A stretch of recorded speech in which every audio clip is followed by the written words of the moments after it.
Hello, everybody. Hi. It is Danganronpa night. Yes, indeed. Yes, indeed. The laundromat is officially open for business. And on this episode, we are in Chapter 4, Class Trial Mode. It is officially time to find out who killed Mechamaru, our beloved favorite robot that was set to become a politician and, like, help babies with having toilet problems. So get out your glow sticks and your pacifiers. We're going to a rave. Wait, pacifiers? Yeah, What? people who goes to raves like to suck on a pacifier when they're high. What the fuck? Don't ask me.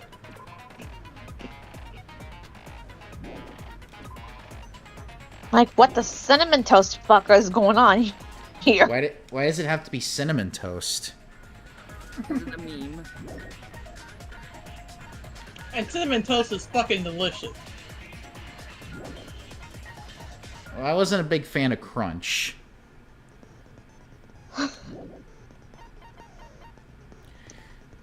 Hello, Mr. L. Welcome.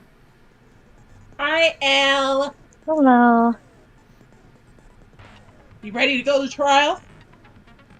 Not yet. I was asking Al.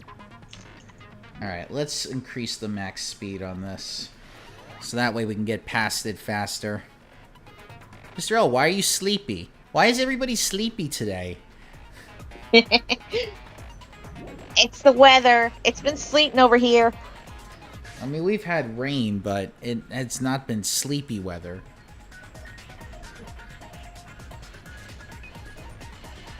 Alright, let's see what else I can add.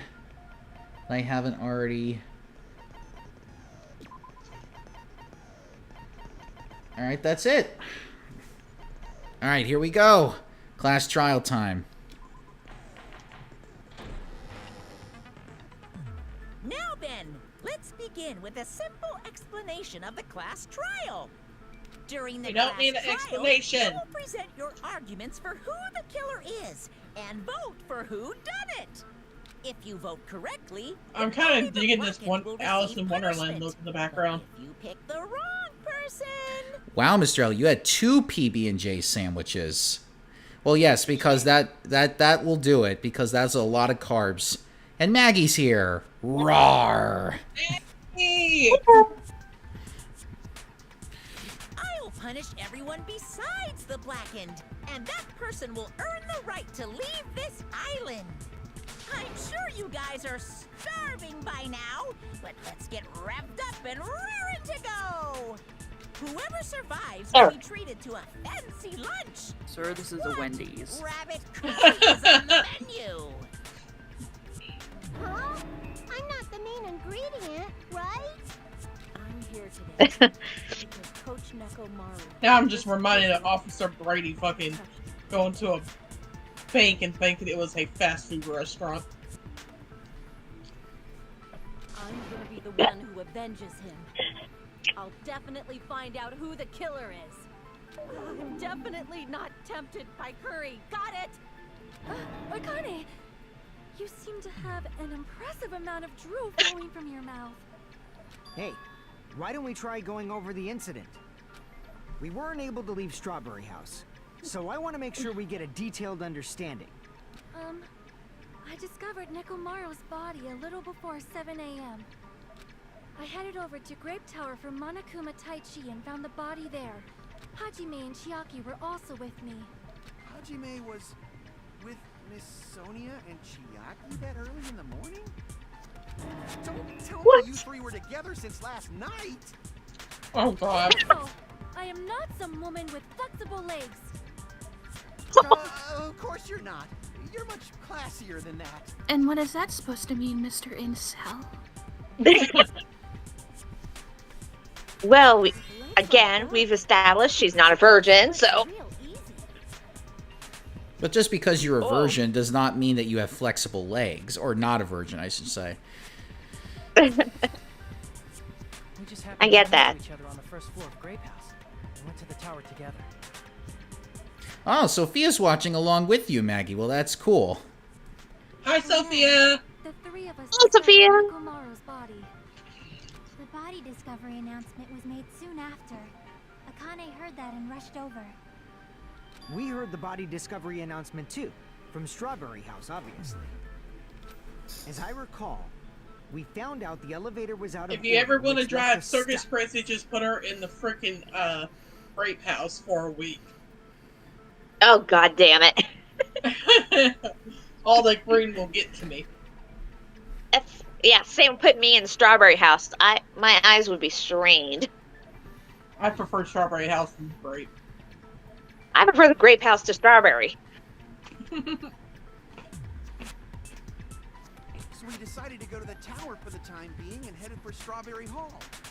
No, he's a virgin. But someone even broke Strawberry Hall's door button. We couldn't go anywhere because of that. Sonia isn't.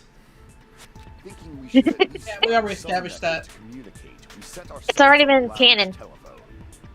Forget these boring intros. Let's talk about the killer. Anyway, it's definitely someone from Strawberry House. What do you mean, definitely? There's no way a chick would kill someone so cruelly. It must be one of you Strawberry House dudes. One of you better hurry up and confess, or I'll break all of you in half! You're Damn. the coolest one here. Oh. Now, enough with the lovers' quarrel. We need to think about this seriously. We don't have the luxury of discussing irrelevant things. The incident this time has many questions. The incident notwithstanding, I also have many questions. Then let's start with something even Miss Sonia can understand. The weapon.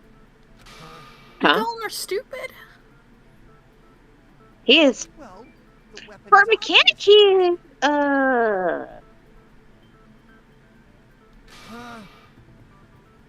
Huh? Heck, you guys, the weapon. You can totally tell just by looking. You can tell what the weapon is just by looking? It wouldn't be much of a mystery if that were true. The only thing at the crime scene that looked like a weapon was probably...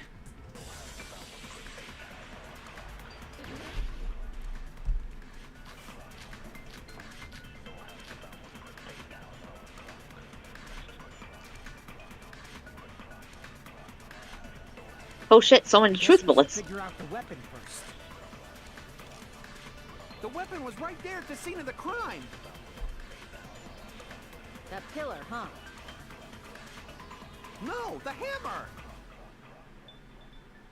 The killer used that hammer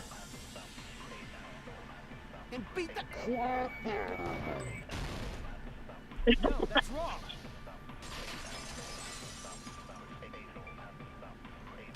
No, I can't accept that that hammer was the murder weapon. Why not? Why can't you accept it?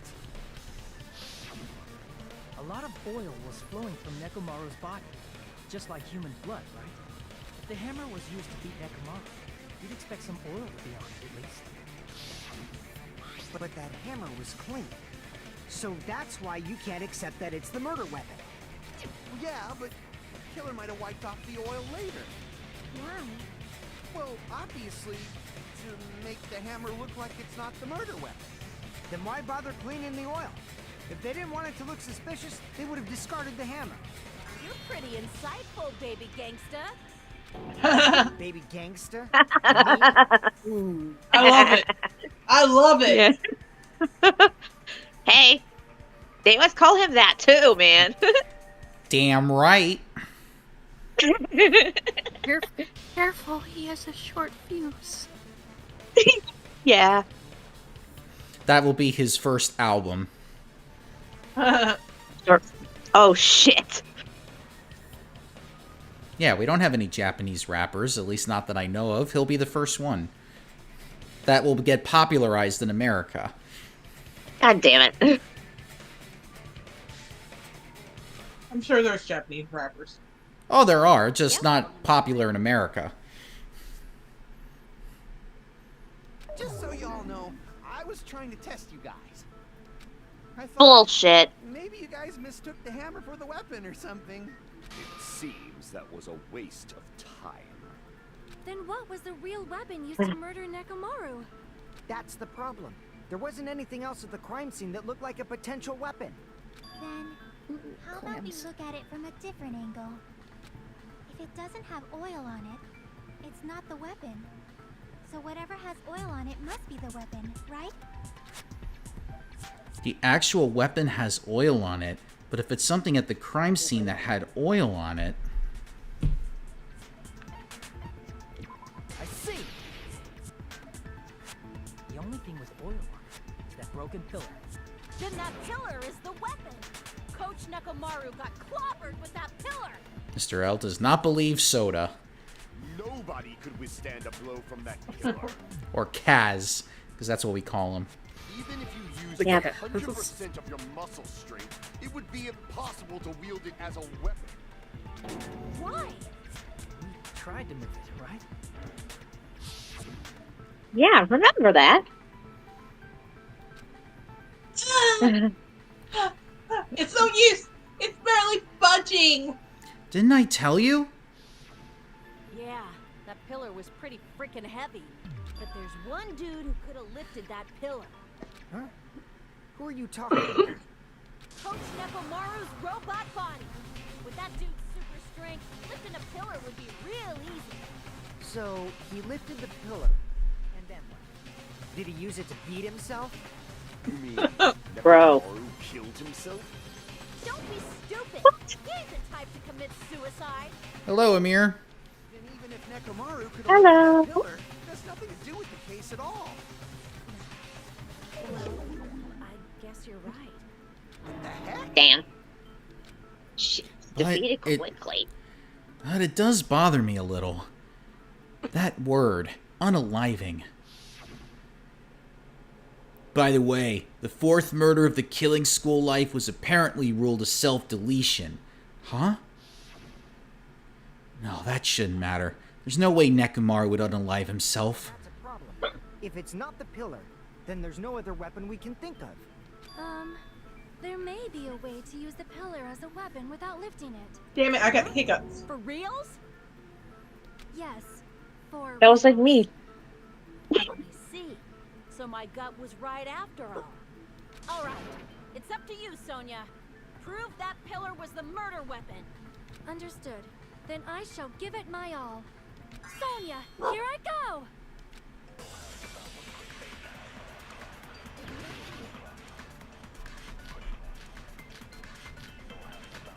It's not my cranky boy.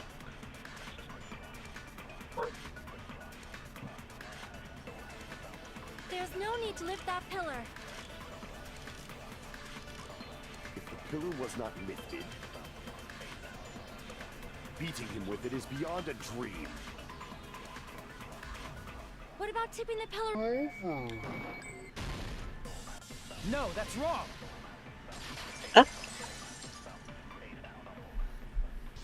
Nekomaru was crushed by the pillar, and there should have been fragments on top of his body.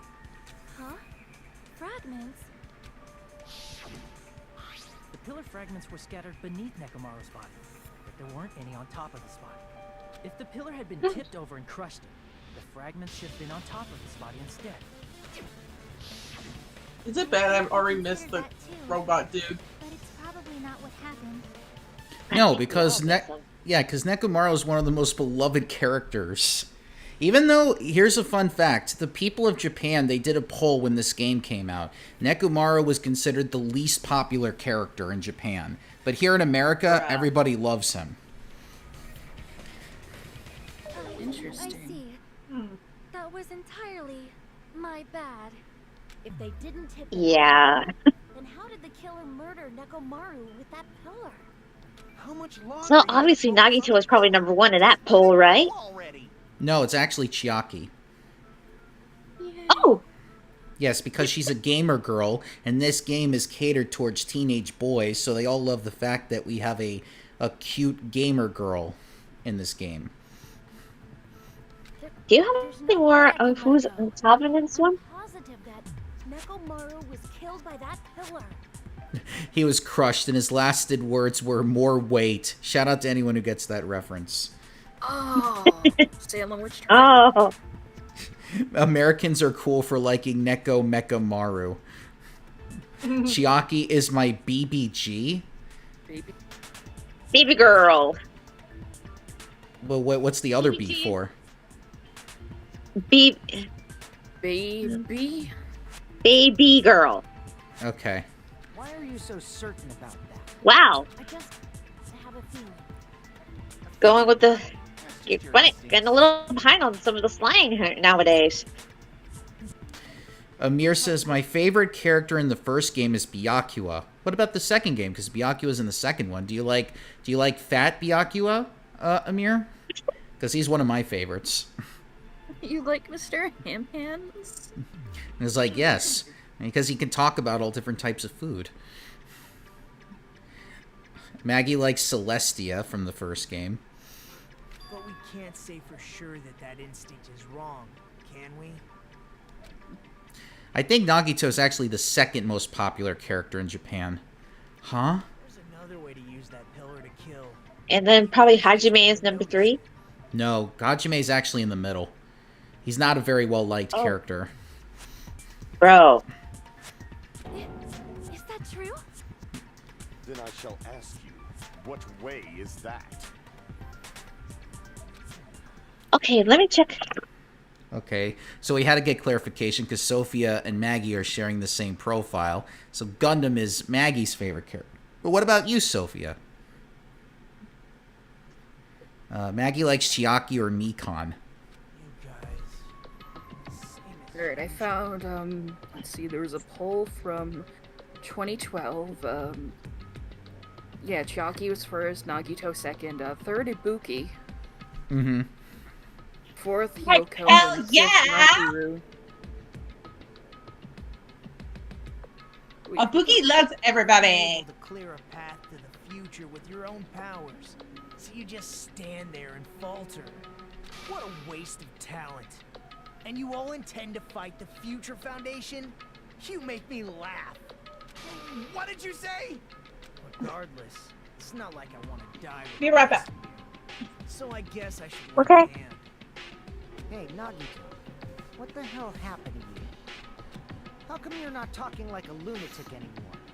I've learned a valuable lesson. Ignorance is by far the greatest shame.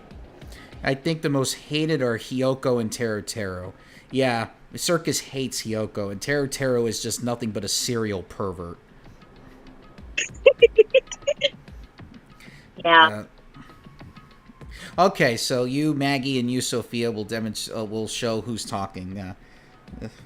Now, best character in the game is Chihiro. Yeah, so I mean, we all love Chihiro.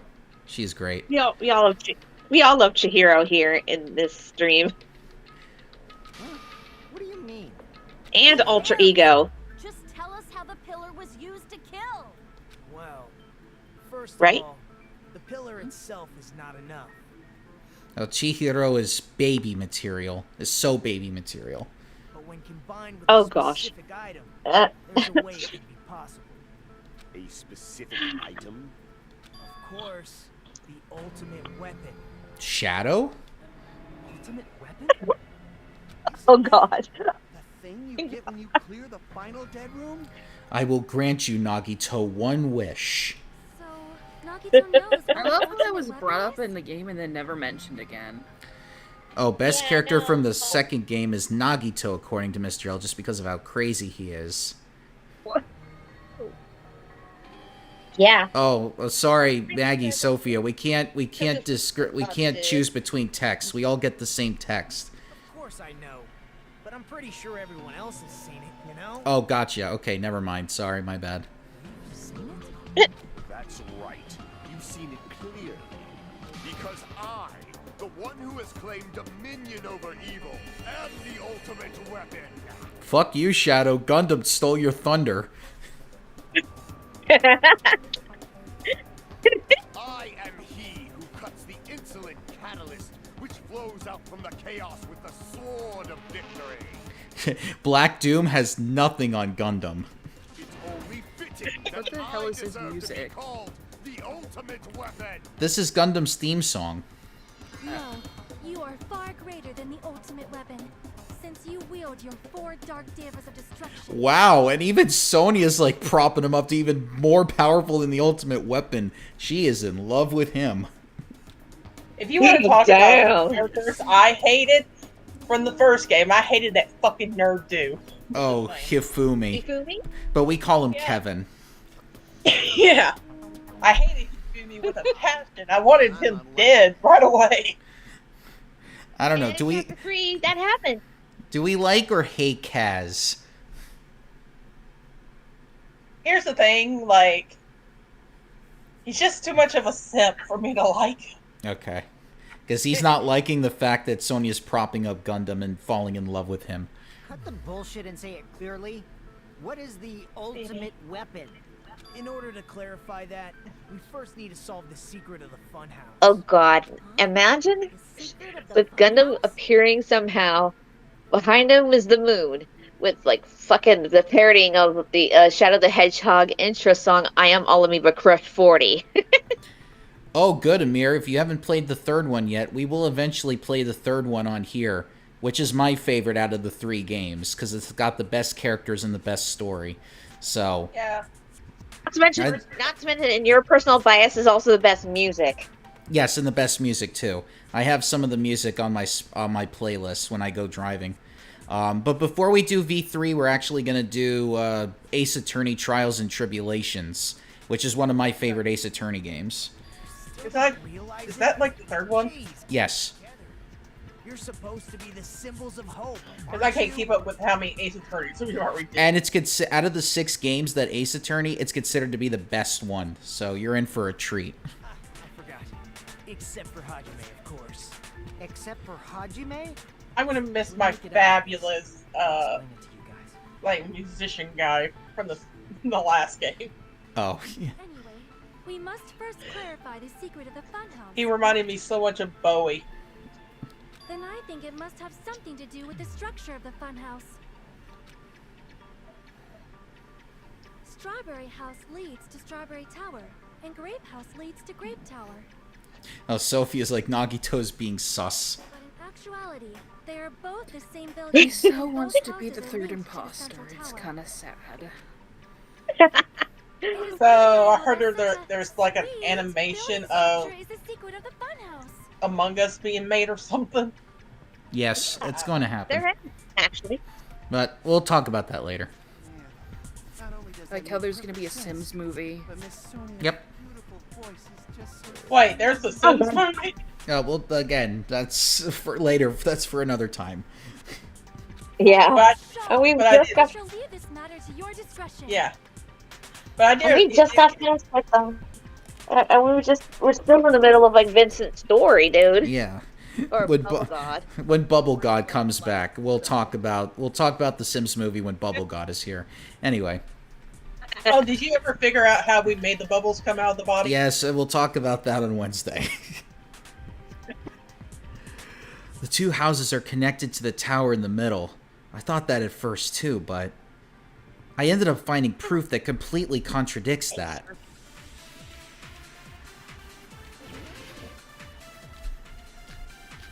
Oh, we have some Among Us fans. I mean, I love Among Us. In truth, Strawberry Tower and Grape I knew Tower. we had fun. I was attempting to do... Oh, shit. That was fast. What? Oh, you kidding me, you fucking assholes.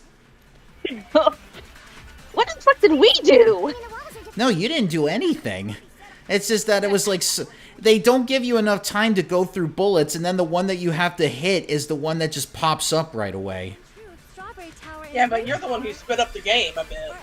No, I didn't. No, that's wrong.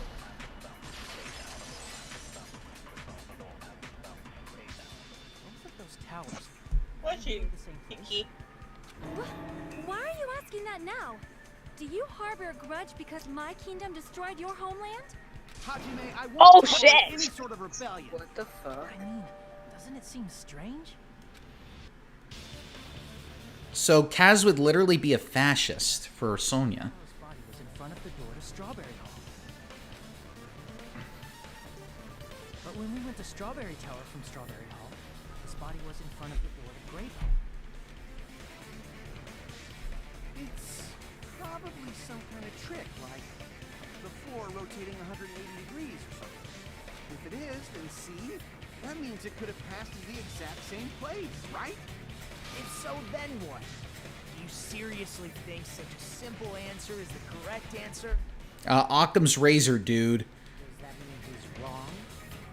Oops, I guess I've said too much. If the floor didn't rotate, then that means we need to think about the structure of the building. Bow down. Oh, Sonia's not having this. Then how about this? Somebody moved Nekomaru's body. While we were moving from Great Tower... She's not having anybody's shit today. But we should have all been together during that time. Even if they tried to move the body Oh inside gosh, the the tower. Disney princess urge to protect someone because they have cute little animals. Amir, imagine if in real life was like Danganronpa and you had to shoot bullets at words to refute them. Somebody actually did a reference to like politician debates, and they actually did it with Bernie Sanders, and they did it Danganronpa style, and it was actually pretty good. Like Bernie Sanders just killing everybody. He was like, "No, that's wrong." That's hilarious as fuck. But Nekomaru's body wasn't the only thing moved. Are you saying the broken pillar was moved too? If it is too heavy to carry, let them roll it. Just like if there's no bread, let them eat cake. Oh god, a Marie Antoinette quote. Really? Oh god, again, she's a princess. She must have studied Marie Antoinette and her execution. Yeah. Last person who said that, hon, got their head cut off by the country. The body in the pillar could have been Yeah, moved. for a revolution. Could have been rolled. Yep. And Nekomaru could have been moved. A decree it was Monokama's doing. Wasn't it the fact that we learned later that Marie Antoinette is actually Austrian? She is Austrian. But you know what? Here's the fact also. Let them eat cake, she never said. Yeah, I was about to say she never said that. But who made it sound like that, though? You know, Oh, shit. the people trying to make up propaganda bullshit on her, you know, just to lead the country into hell. Did any of you watch the Maria Antoinette movie that Sofia Coppola made back in 20 years ago? Oh, that's one of my No. favorite movies. Allow me to cut through those words. Moving the body and pillar is possible. Oh, Sophia also thinks that Sonia's baby girl material.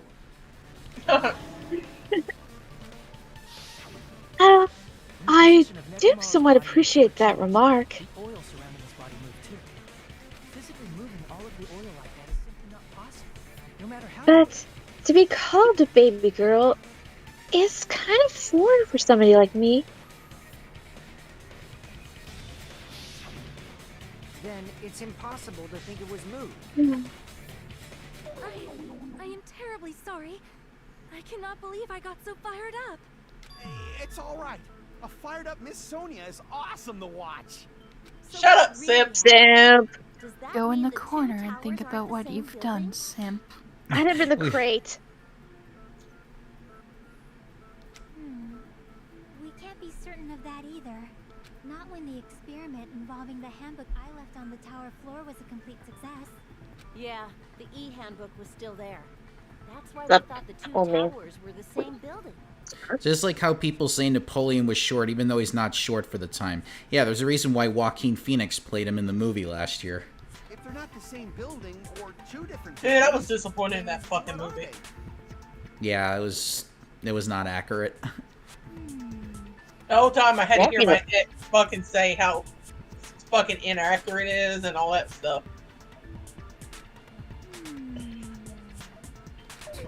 No idea, huh? This mystery ties into the secret of the funhouse. But we don't have enough clues to solve that mystery. Then the only thing we could do is rely on the one person who has those clues. Hey, Nagito. I thought it would come to this. I knew my turn was coming up. Fine. I'll tell you guys a big hint that can help you solve the secret of the funhouse. Damn, he sounds unenthused. I don't want to be here. That's his attitude. Then it wouldn't mean pretty fucking much. I need you guys He's to like do fucking this tired of this trial shit. properly. It's also Yeah, he thought he'd be dead by now. because it will help me determine something. So it's like, you could have killed me in the first chapter, but you didn't. Determine. Is he talking about the traitor? If so, why did Nagito say that all of a sudden? Did something happen to him? How do we know your hint is any good? It's suspicious that you're the only one who knows it. Sophia, Nagito being kind of rude. I have a good reason for that. The reason I'm the only one who knows it is because I was the only one who performed the appropriate action. He performed the appropriate action? That action that only Nagito did. I seem to recall hearing about it during the investigation, too. I see. You're talking about the final dead room, right? You cleared the life-threatening game there and found something, didn't you? That's right. The hint is what I saw after I cleared it. In the depths of the final dead room, there was a hidden room surrounded by concrete. Hold on, I gotta check the options really quick. Oh, no wonder. Ah. Why was that so low? I don't know. I didn't change any of the things. And there, Probably the a update small with conspicuous window waited. Most likely. All by itself. From that window, I saw some very strange scenery. Strange scenery? Instead of explaining it, it might be faster just to show you. At an opportune time, I found a perfect camera in the final dead room. You took a picture? Yep. Nagito grinned creepily as he retrieved a small digital camera from his inner pocket. Shit. I would like to see that He's kind picture. of shitting and grin on his face. I'm grabbing the camera. See? This is it. he's turned into the fucking Son of a- Grinch. Sophia's like, I knew You something son was of a up with the bitch. volume.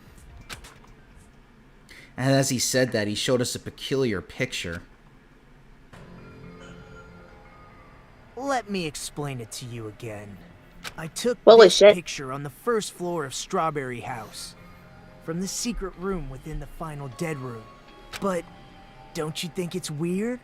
If the funhouse's structure is what you guys have been thinking, Oh, I forgot to tell y'all, Maggie will take control at 6 o'clock. I'm meeting some friends. Oh, yes, that's in 25 minutes. Okay. then there's lots of things that don't make sense in this picture, right? Lots of things that shouldn't make sense in this picture. Then let's begin. Shall I call it thinking time? Now that we're in our thinking chair, let's think. What doesn't make sense in this picture?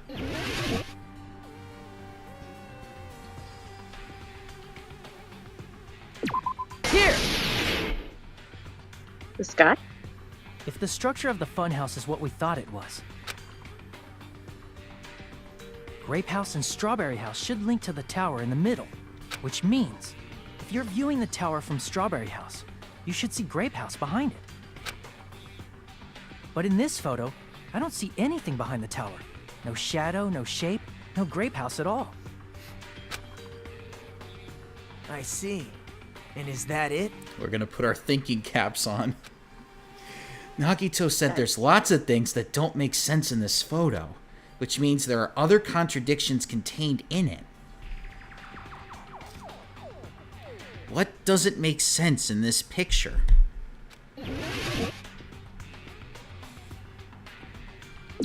Here! You said this photo was trees? taken from the hidden room inside the final dead room, right? If that's the case, then that means it should have been taken from the first floor of Strawberry House. Yeah, it should have been. Then this is definitely strange. This photo doesn't look like it was taken from the first floor. The angles suggest it was taken from higher up. Fucking That's right. Wi-Fi. Good call. In summary, this is the truth contained in this photo. The first floor of Strawberry House is located in a high area, and Grape House is not behind the tower. It's not? Are you saying that Grape House is merely an illusion spell cast by Monokuma's cursed eye? From this point on, do your own thinking. Now that you've finally met the same requirements as me. Hi, Alex. If you guys are Hey, truly Alex. symbols of hope, you can easily solve a simple mystery like this. It might be possible for Hajime to solve it too, even though he's just a normal high school student. Despite the fact that you don't have a real talent, you already know about the other clue. The You other clue. motherfucker. You stop. I hope Is- you guys know. I'm already getting pissed with this dude. Is he talking about that one time? In band camp. Why, hello there, Hajime. Nagito, why are you here? Because I showed up. You showed up? How did you even come here? Maybe I teleported. You're referring to when you suddenly appeared on the second floor of Grape House, right? I'm asking you just to be safe. At the time, where do you think I came from? The top floor, right? Such sharp eyes. So you realized it already. Top floor. It just like So the falls third with- floor? But the Monokuma archive should be the only room on the 3rd floor of Grape House. What does it mean? Band camp? My folks say that sometimes. Was that thing just now another hint of figuring out the mystery behind the funhouse's structure? The reason Nagito appeared from the 3rd floor. Using the photo he took, I might be able to find the answer if I just think about it. Alright, let's do this. Alright, bathroom break. God damn it. Or food break. Oh, I thought it was that hangman shit. Well, this is just as much the same thing. So grab yourself Yeah. up and playing your games. That's what I mean. Yeah, I made it so that the skateboard can go faster. So you had to die in the process?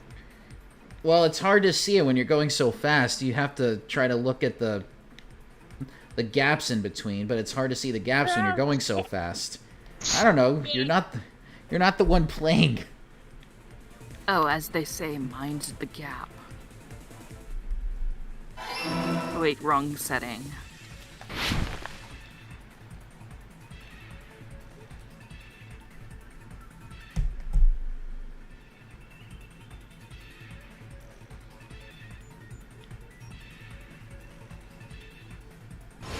I'm sorry, I'm just getting super heated when it comes to like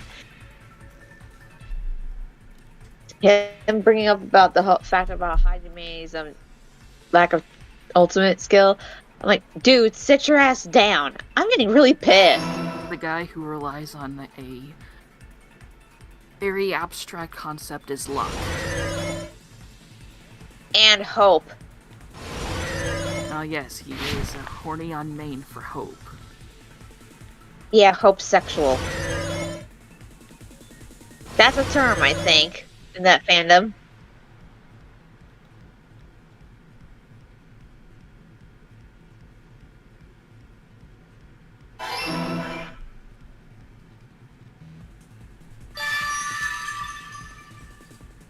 It's all coming together!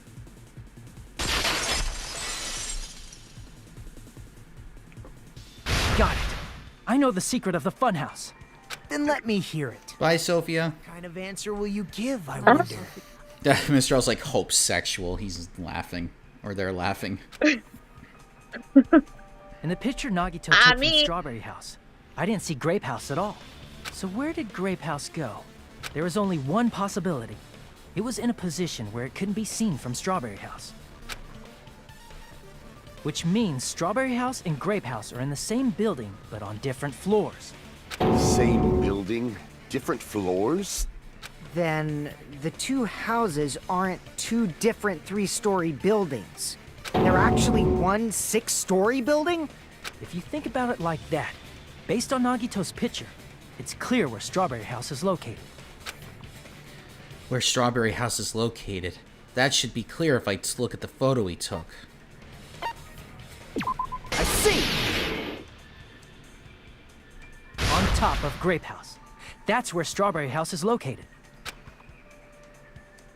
Because of that, the photo taken from the first floor of Strawberry House was at a high angle. Altogether, this means the first floor of Strawberry House is also the 4th floor above Grape House. Oh, snap! I never expected that the two houses were connected vertically. But what about the shape of the building? The two houses were completely different shapes. Strawberry House is 4-sided, and Grape House is 6-sided, right? It never occurred to us that they were the same building because it was structured with two different shapes.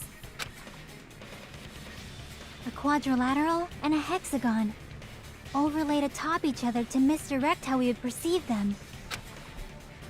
And it worked, didn't it?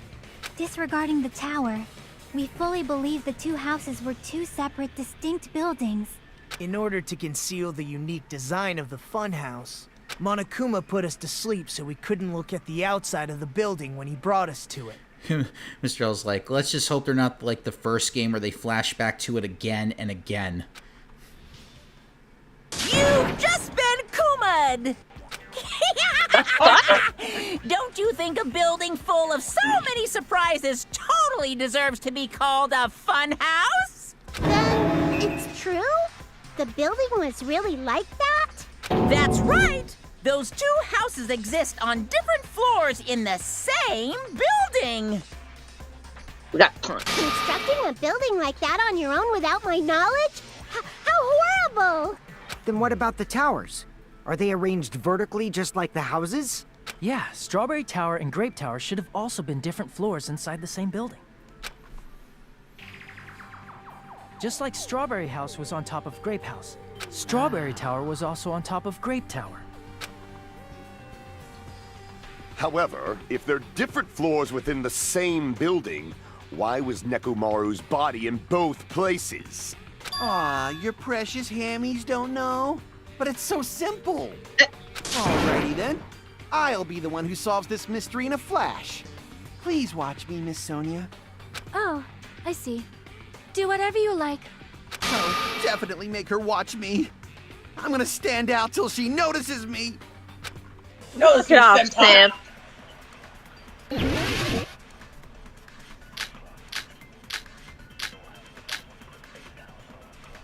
Like, holy shit.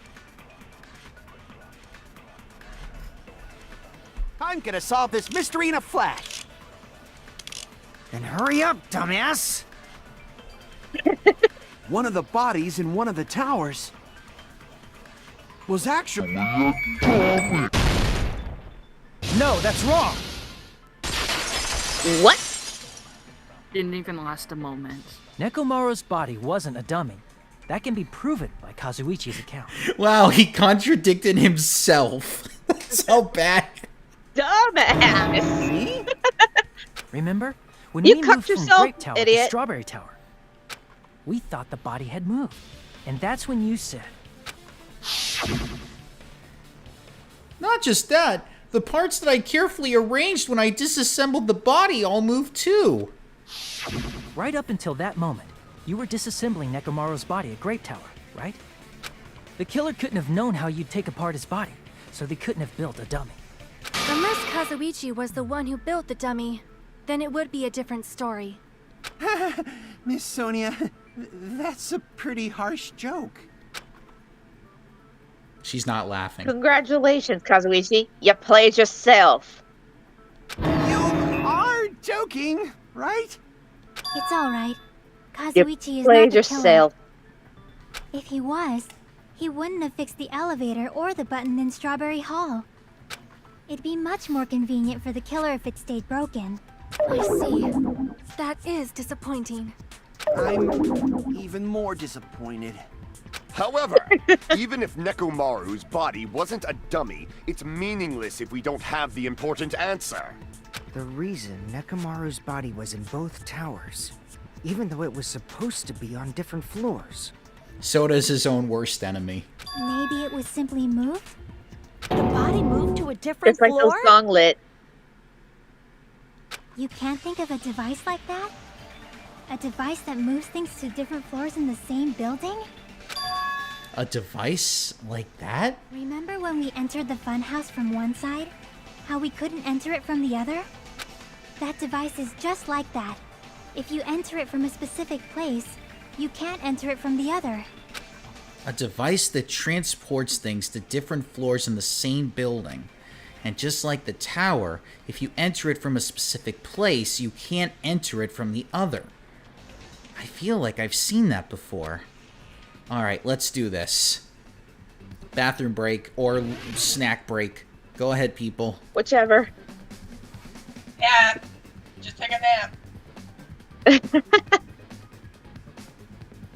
You're tempting me right now with that, Circus.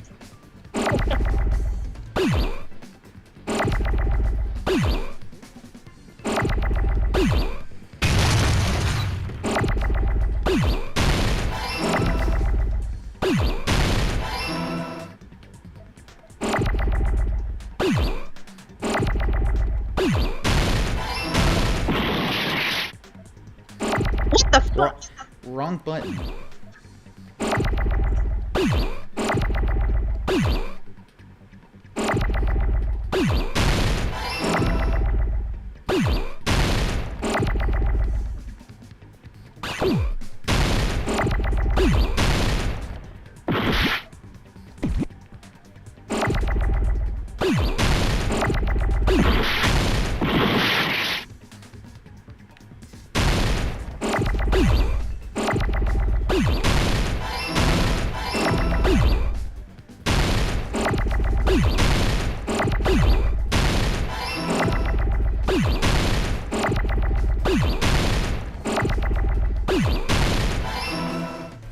There we go. Got it!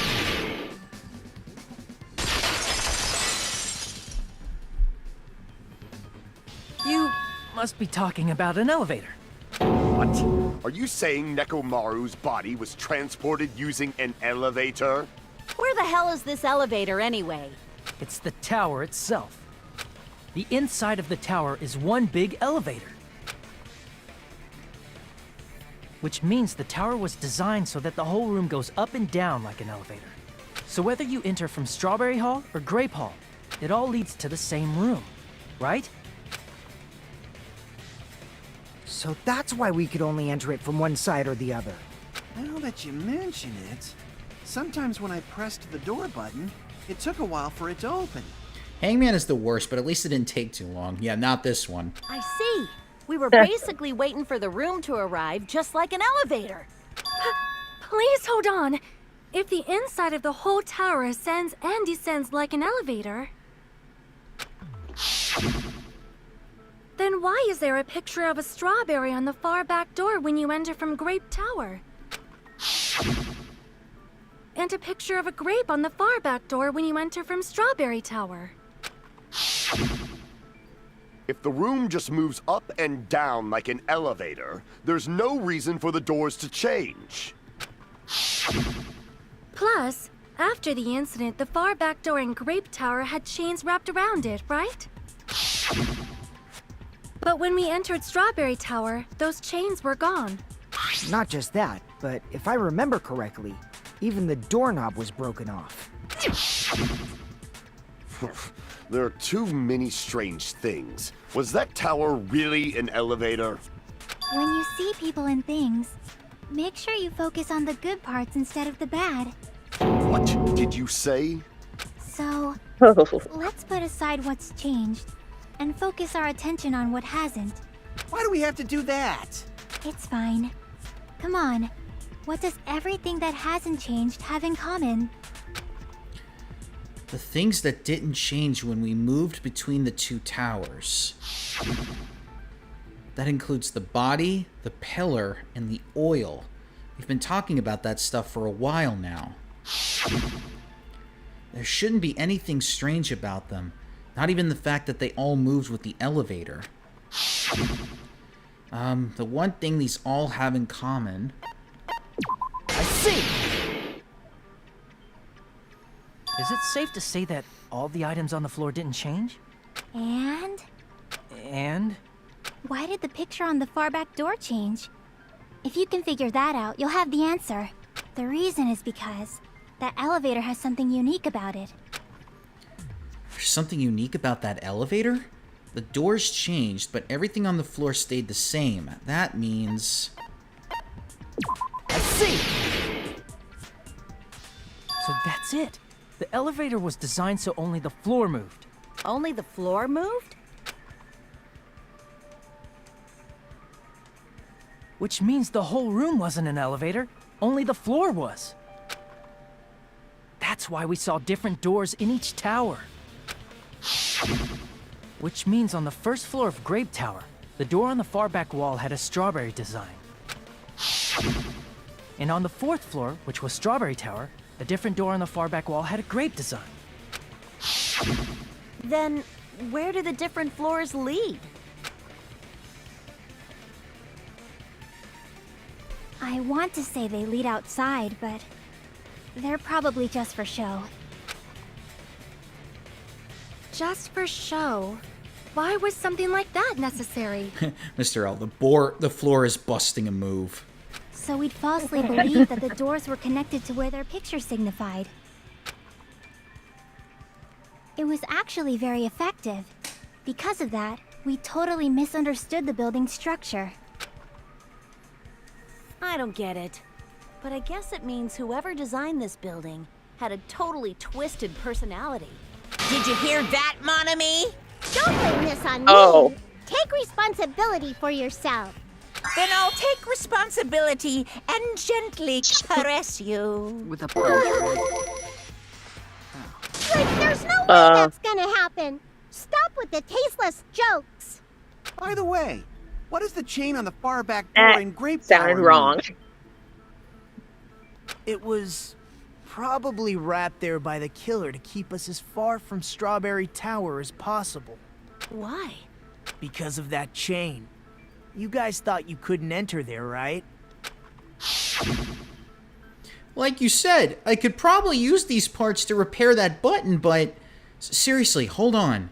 Even if you do repair the button, what's going to happen to the chain on the other side of the door? Chain? The door that leads to Strawberry Hall has a chain wrapped around the doorknob. Even if you fix the button on the Strawberry Hall side, the door won't open as long as that chain is there. You don't need to worry about that at all. Huh? The killer destroyed the Strawberry Hall button, so we'd stay away from Strawberry Tower. Everything was done to tamper with the evidence, so we wouldn't find out about the secret of the funhouse. The appearance of a body in the tower would contradict what we thought we knew about the building. In that situation, if we'd gone to Strawberry Tower, we'd have seen that contradiction firsthand. And using that as a clue, we might have discovered the truth. The truth that the two houses and the two towers are actually one complete vertical building. The killer wanted to keep us from learning that. That's why they made us stay away from Strawberry Tower. They destroyed the button and wrapped a chain around the door just for that? Would it really have inconvenienced the killer if we learned the true structure of the building? It would have been a major inconvenience. After all, this funhouse is strongly connected to the ultimate weapon that killed Nekomaru. Hold on. You're progressing much too quickly. There's still a contradiction concerning the building structure. What a pain. It's fine already. Gundam, please proceed. You said earlier that Strawberry House and Grape House are connected vertically, right? If so, how does the contact elevator supposedly transport us from one house to the other? I see. Now that you mention it, I completely forgot about that matter. If that elevator moves vertically, then when your back is facing the elevator, both towers should be on the same side. Ha, take that, Kaz. But does this reflect reality? Inside Grape House, Grape Hall is on your right when your back is to the elevator. And inside Strawberry House, Strawberry Hall is on your left when your back is to the elevator. Which means the houses are on exact opposite sides of the tower. Answer me, fiend! What does this mean? What does this mean? I agree. What does this mean?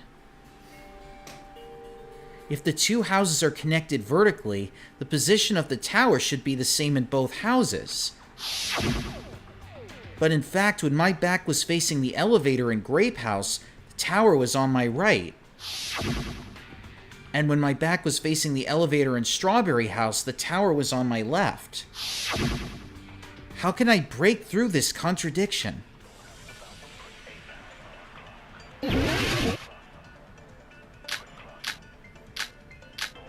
We're all dead ass right now.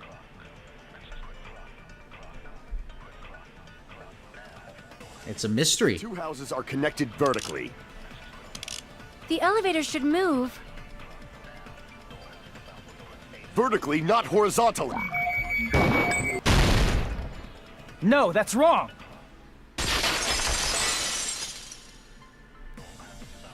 The elevator wasn't just moving vertically. Isn't that right, Kazuichi? Huh? Me? Come on. You used the elevator while you were holding that compass Nagito gave you, right? Ah, that. Yeah, it was pretty strange. From start to finish, somehow the compass needle rotated 180 degrees. Rotated 180 degrees?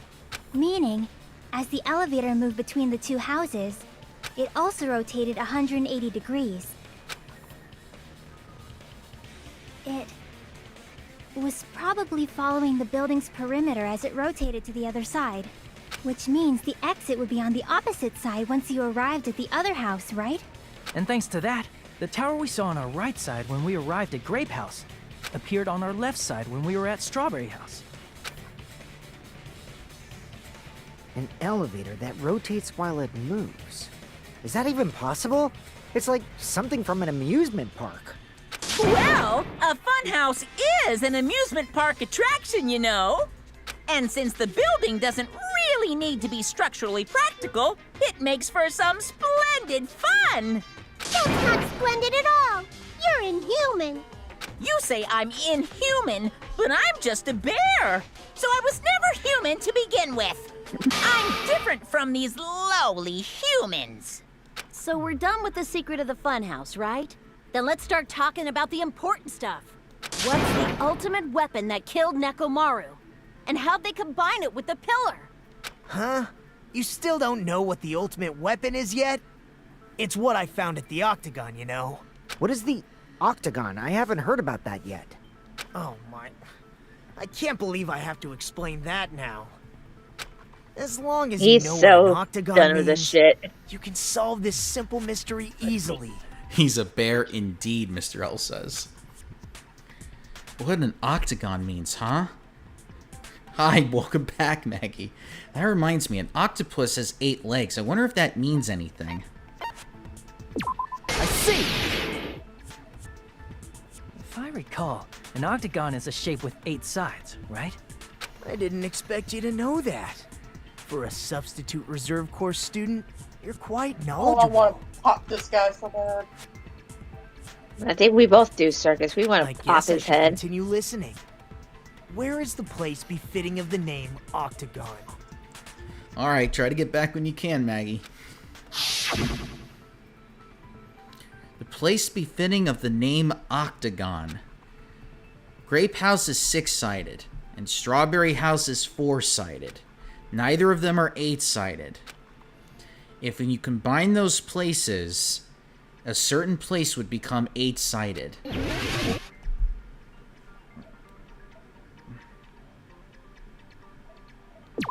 Here! You're talking about the secret room surrounded by concrete in the depths of the final dead room. Why is that place the Octagon? You know how the 4-sided Strawberry House is on top of the 6-sided Grape House? If you cut a 4-sided shape out of a 6-sided one, you get 8 edges. It becomes an 8-sided shape. That's basically the gist of it. The true identity of the Octagon is that secret room in the depths of the Final Dead Room. In actuality, that place contained various weapons. Then the ultimate weapon was there too? That's a little different. I learned the true identity of the ultimate weapon at the Octagon. Learned? The true identity of the ultimate weapon is the Funhouse, which means the killer used the building structure as their weapon and killed Nekomaru. Like me, the killer probably realized the secret of the Funhouse from the scenery, and then thought of a way to kill making use of the building structure. The funhouse itself is the weapon, so they killed using the building structure? That's why the killer tried to keep us from learning the mystery of the building. But more importantly, using the building itself as a weapon? Such a spectacular crime. No Shape gives me math flashbacks. Nah, not really.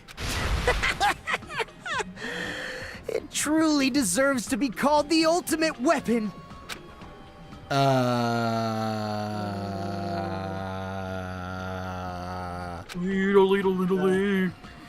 Funhouse is the true identity of the ultimate weapon? What does this mean? How did the killer use that to murder Nekomaru? And who is the killer who did that? God, we are all just confused. Hiya! Why, hello there. I thought of a new bad word to call Monami. I can already tell. I won't be pleased by this. Then let me say it right away. I'm already pretty used to insults and slander. There's no way I'll get hurt by a mere word. Monami is a serious stew fatley. That's more of a straightforward than I expected. Stoop fatly, huh? Tisk tisk tisk. That's not it. That's not it at all. Stupid, fat, and ugly. The perfect jet stream attack incorporating all three of these would be... ta-da! Stew fatley. There's a fat hidden message again? Okay, everyone, all together now. Monami is a serious stew fatley. No! Just fucking call her a slur. It's not that hard. Yeah, he did. Like, that's fucked up, bro. Hello. I hope your day is well.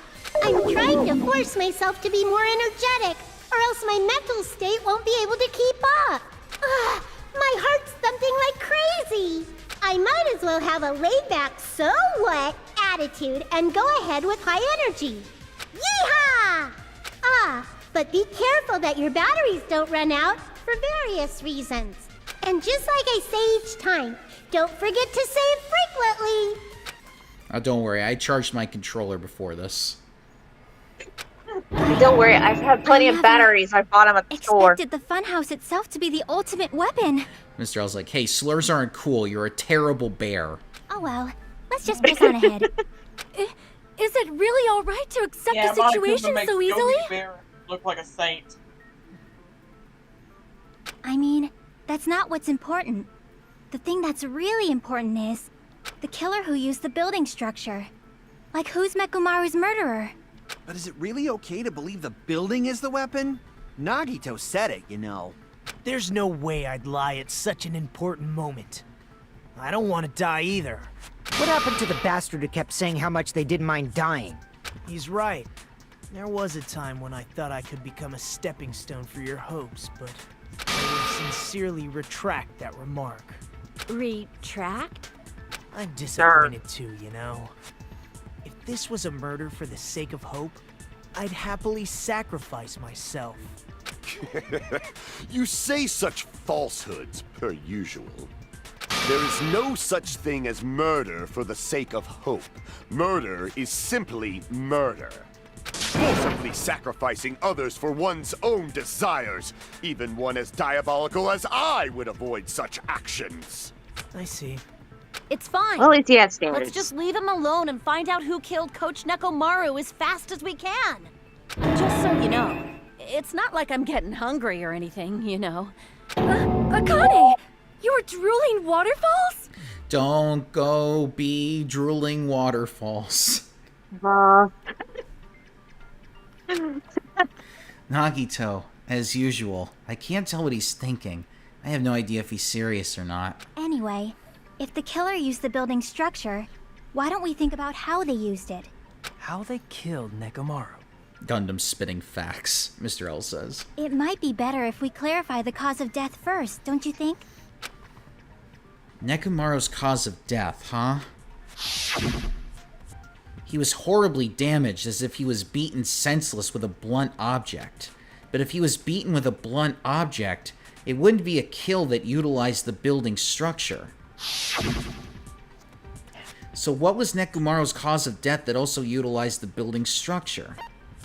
I see! That's it. I think he might have died from falling. Died from falling?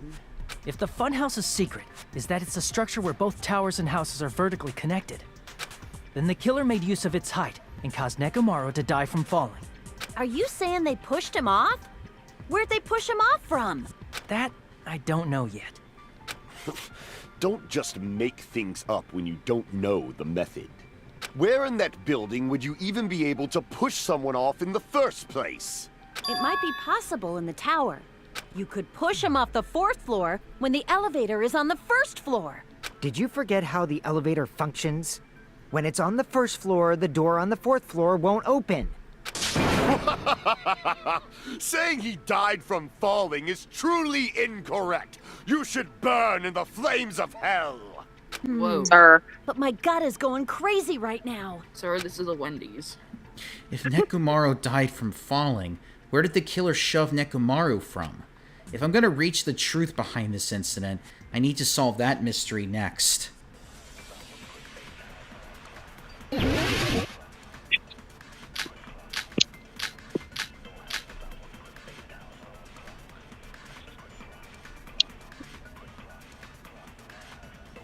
When the elevator is on the 1st floor, you can't go through the door on the 4th floor, huh? It'd be impossible to shove off the victim from up there. Then, how about this? After locking Nekomaru inside the elevator, they moved the elevator from the 4th floor to the 1st floor and made use of the drop. Hold on, did you forget the elevator has a sensor? As long as there's a... No, that's wrong! Like Gundam, I don't believe in hell. It should only work if something is moving. If Nekomaru wasn't moving inside, the elevator sensor wouldn't have detected anything. Could it be his sleep mode?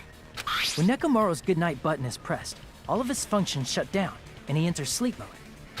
If he's in sleep mode, the elevator sensor wouldn't have noticed him, right? I see. So that's how... However, even if they moved the elevator in that manner, Nekomaru would have just moved along with it. There would have been no drop for him to fall and die from, yes? That's what I was about to explain before Kazuichi interrupted me. Silence, pest! Now you're calling me a pest? Damn. A way to create the drop inside the elevator while Nekomaru is still in it. Chiaki seems to have an idea, but what way could that be? But damn, though. How many times is he gonna get cucked right now, guys? If you arrange it a certain way, you can cause the drop within the elevator. So you're telling us all to think about the arrangement, right? That arrangement is... The hammer is suspicious. Isn't it about time we went over the pillar again? What about the oil on the floor? The doorknob on the floor. I agree with that. Damn right you do. Didn't the doorknob have scrape marks on it? That might have been where it got scraped by the wire. Is that the same wire that was tied around Nekomaru? The tip of that wire was tied into a loop. If the elevator moved while that loop part hung from the doorknob... If they did something like that, he would have been suspended in midair. That's right. He was suspended in midair. Huh? The killer tied up Nekomaru with the wire while he was in sleep mode. Tied the tip of the wire into a knot and hung it on the doorknob to the 4th floor. With that, they moved the elevator from the 4th floor to the 1st floor of Grape Tower. And suspended Nekomaru in midair. That's right! He was so well hung! Kinda like... You better not finish that sentence! Monokuma, bad phrasing. It's supposed The to be killer took hanged. advantage of the elevator's unique feature. Only the floor moves. By doing that, they created a drop so Nekomaru could fall to his death. Too easy. So what if they created a drop? There's no way you can make him fall and die with just that. Why? If Nekomaru is suspended in midair like that, then how do you get him to fall? Because if he's suspended in midair, he won't die if he doesn't actually fall. Well hung, Mr. L. Hello, Alessandra. Welcome to the show. I know you're absolutely new here, so. I hope I pronounced your name correctly.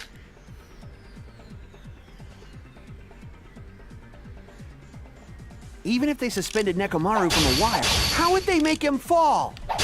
There's no one in the tower to push him. There's no way they could do that. It doesn't mean someone had to push him off. It's possible that he fell on his own. What? Nekomaru should have still been in sleep mode, right? Allow me to cut through those words. Kaz is battling us. Well, I'm about to suck him dry. Oh, wait. Woke up while he was suspended upside down in midair. What are you saying? We asked if you could take him. We didn't mean that. We meant even enough wake fight. up?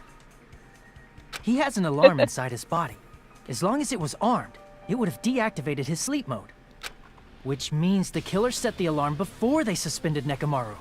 If you woke up from an alarm and realized you were hanging upside down and had no clue why... If something like that happened to you, you would start panicking a lot, right? Instinctively, your body would start moving. Nekomaru probably did exactly that. And then, in order to make him fall from the force he was generating, the wire was hung on the tip of the doorknob so it would easily slip off. In actuality, the scrape marks caused by the wire were near the tip of the doorknob, right? But Nekomaru didn't fall because the wire came off, right? He fell because the entire doorknob came off. When Nekomaru awoke, he must have struggled much more than expected, which caused the doorknob to break off. Was that unexpected for the killer too? Well, that's probably it. If they knew it'd leave behind evidence like that, they would have at least tried to do something to cover it up. The killer didn't expect the doorknob to come off. The reason that even happened was because... In that case, I shall use my full power!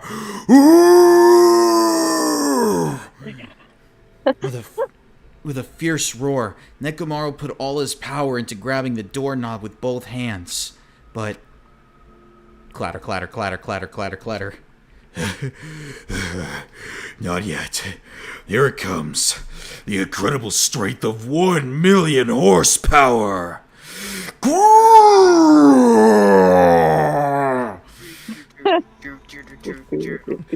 Wait, isn't it creaking? If you break off the doorknob, we'll be stuck in here. If that's really what it was, then that's the clue Nekomaru left for us to find. I see. So that's how Nekomaru fell to his death. Do you finally understand now? Yeah. It appears it's just as Miss Sonia said. I'm just a pest. No, I'm not just a pest. I'm a total fucking pig.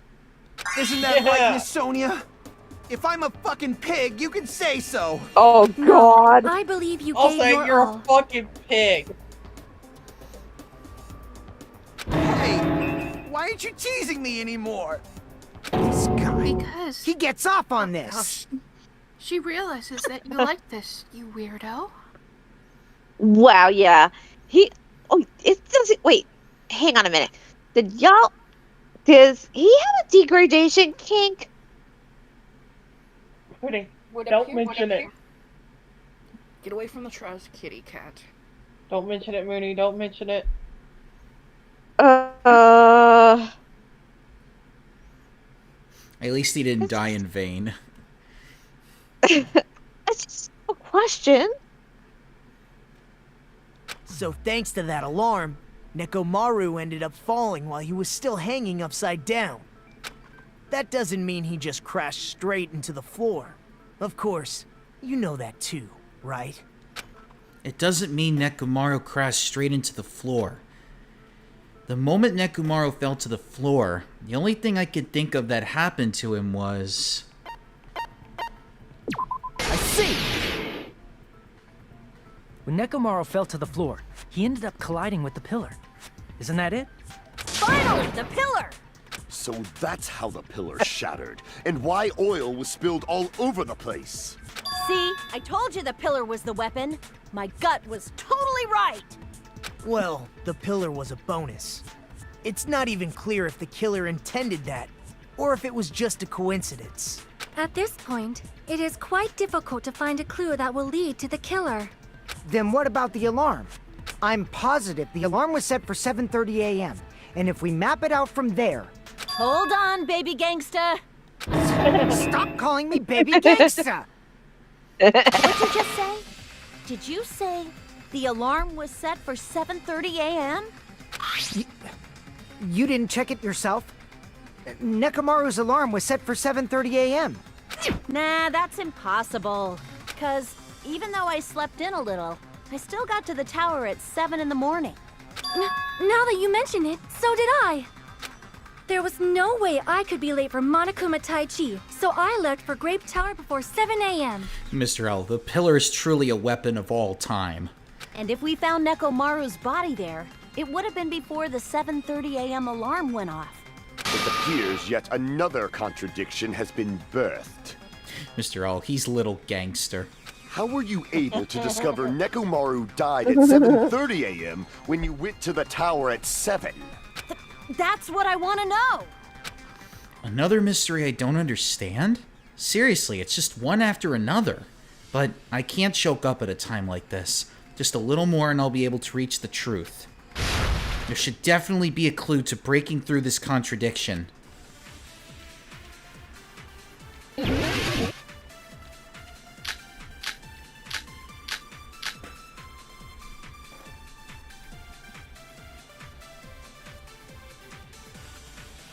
We headed for Grape Tower before 7 a.m., I am certain. But the alarm inside Nekomaru's chest was set for 7:30 a.m. Nekomaru died because of that alarm, right? His time of death and the time the body was discovered. One of those must be an illusion. The killer probably did some tampering. They probably messed with the clock. No, that's wrong!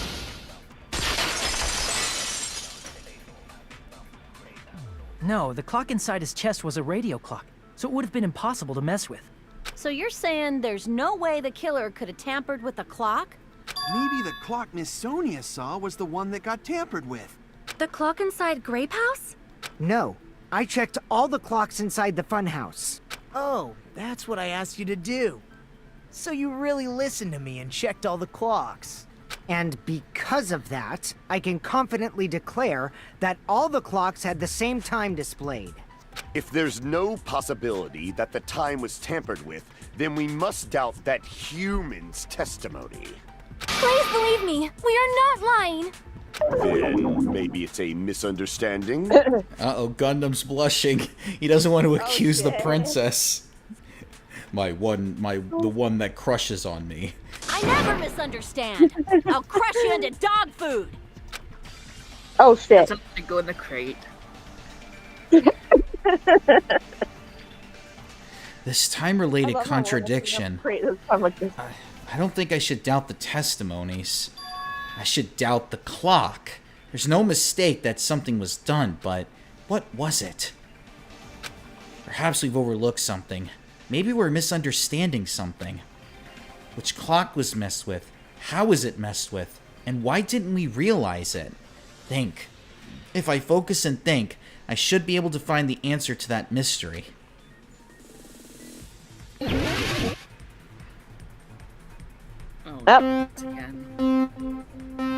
Like little nap for me. Everyone, if you need to go pee, go ahead.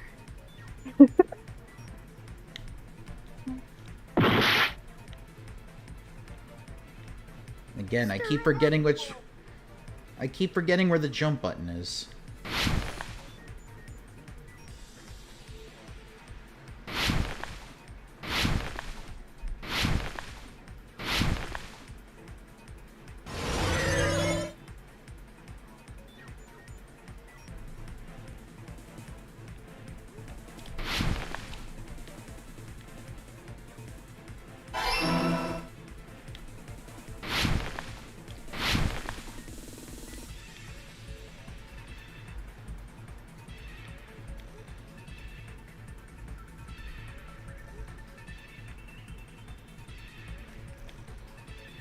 Kitty, what are you doing at the door?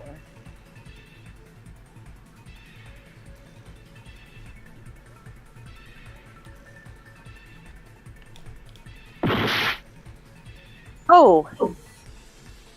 They certainly don't give you a lot of time.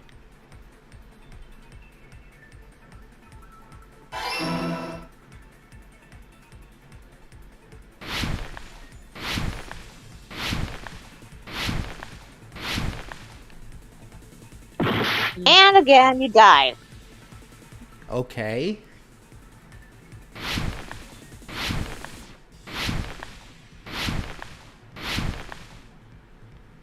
I imagine this would be a pain in the ass for someone who has, like, you know, color blindness. Ouch.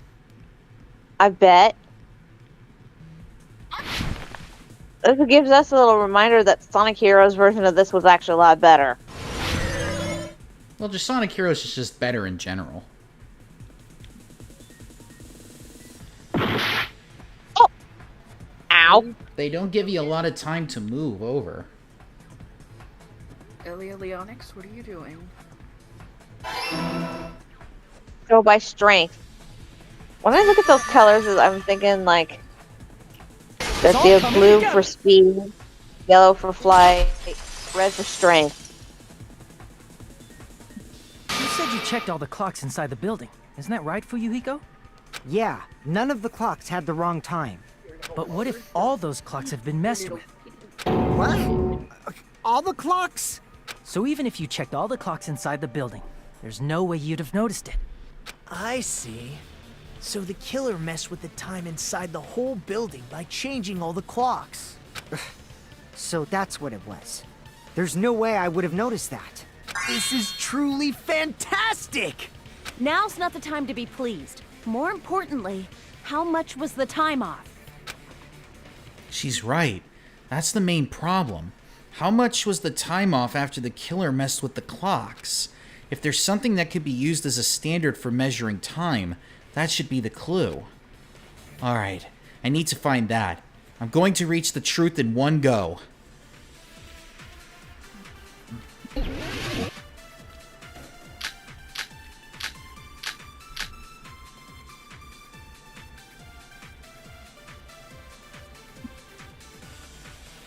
If the time in the building was all messed up, then we can only rely on Nekomaru's radio clock. The time of death was clearly 7:30 a.m. The problem is, what time would 7:30 be? In our time. Are there any clues that can be used to narrow that down? If only I heard the sound when he fell. I agree with that.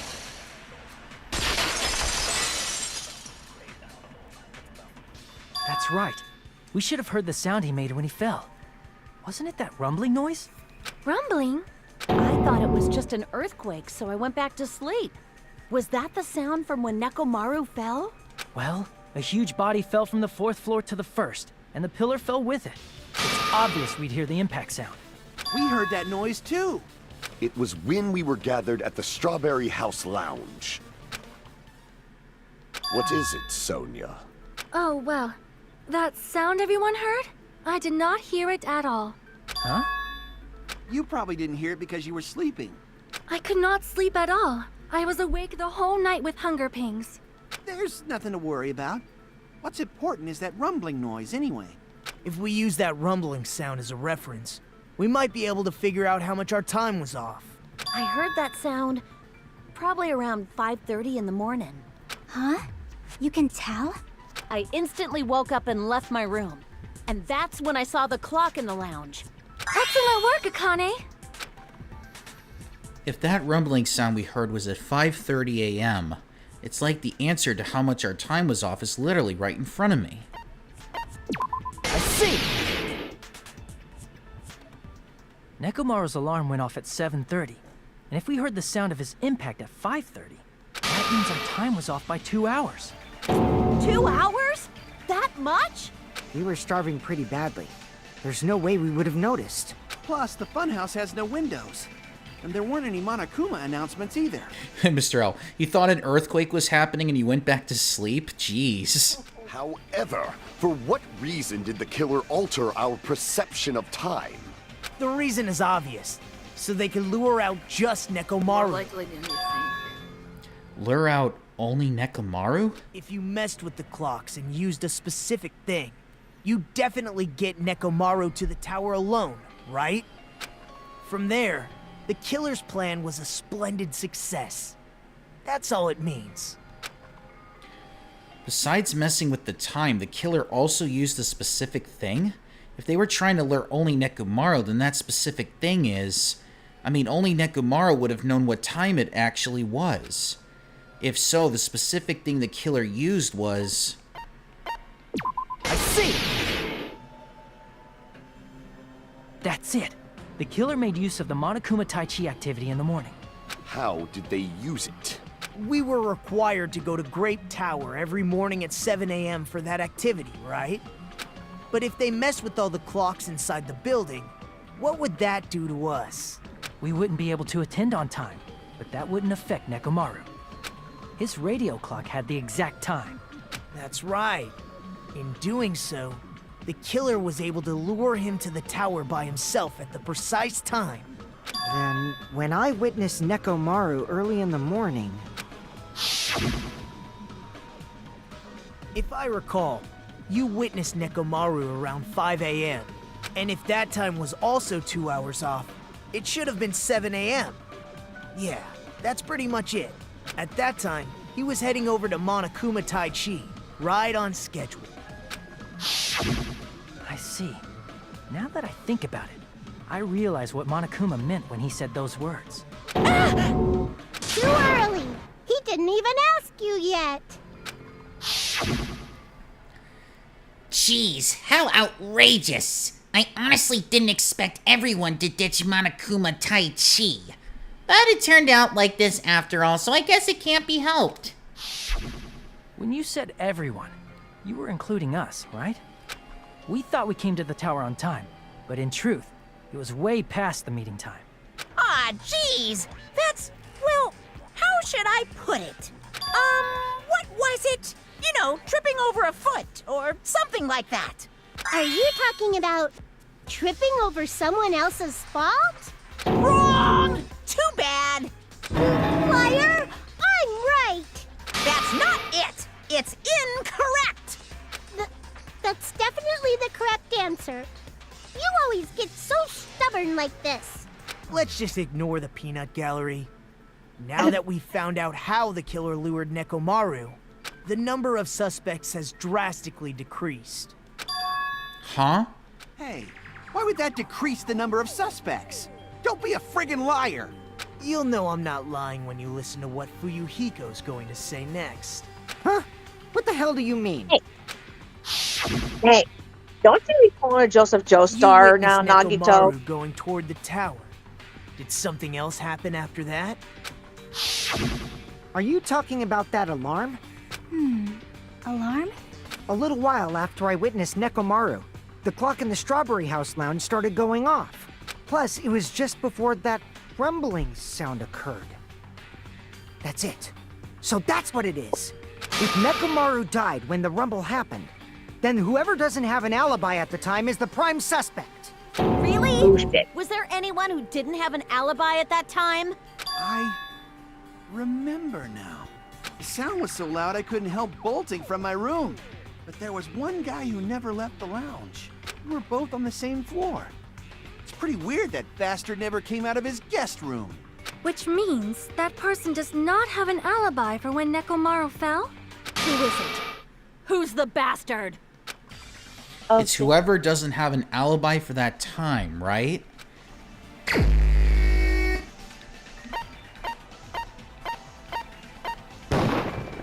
You're the only one! The one who wasn't there. It's you, right, Nagito? That's right. Nagito wasn't there. It was just me, Gundam, and Fuyuhiko. You didn't come out, even though the alarm was going off like crazy. You weren't in your room, were you? If that's the case, where were you? Please, say something! If you don't hurry up and answer, I'm gonna suicide dive you! If I may be frank, even if I wanted to go to the lounge, I couldn't. You couldn't? What do you mean? It's merely the foolish talk of the weak. Not only did I not hear the alarm, I never even heard that rumbling sound. He couldn't? You're definitely fucking lying. However, that is also true for me. It is obvious that I did not hear the alarm in Strawberry House. But I did not hear the rumbling sound either. Is that not strange? I mean, everyone else heard it. Mr. L's like, well, he was in the final dead room. To be honest, it's not just them. The same goes for me too. Huh? I was in a pretty deep sleep, so I thought that's why I couldn't hear it, but it wasn't that. I probably couldn't hear it at all. Couldn't hear it? What does that mean? You still don't know. Think about what the three of us who didn't hear a sound have in common, and I'm sure you'll figure it out. The only people who didn't hear the rumbling noise were Nagito, Sonia, and Chiaki. The secret is what these three have in common. Could it have something to do with the guest rooms they were staying in? If that's the case, then I might be able to figure out what they have in common.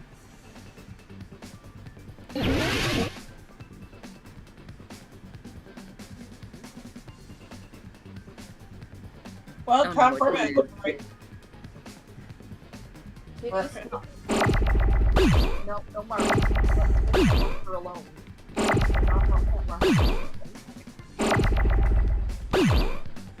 How you doing, audience?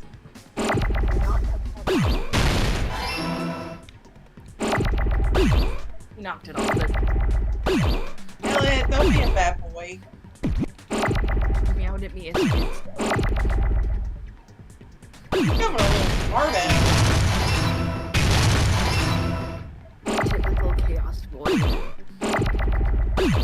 Then again, cats do like to do the opposite. There's this one cat who a little nut. No, it was part of him. He was like, hey, there's almond, and then touched me.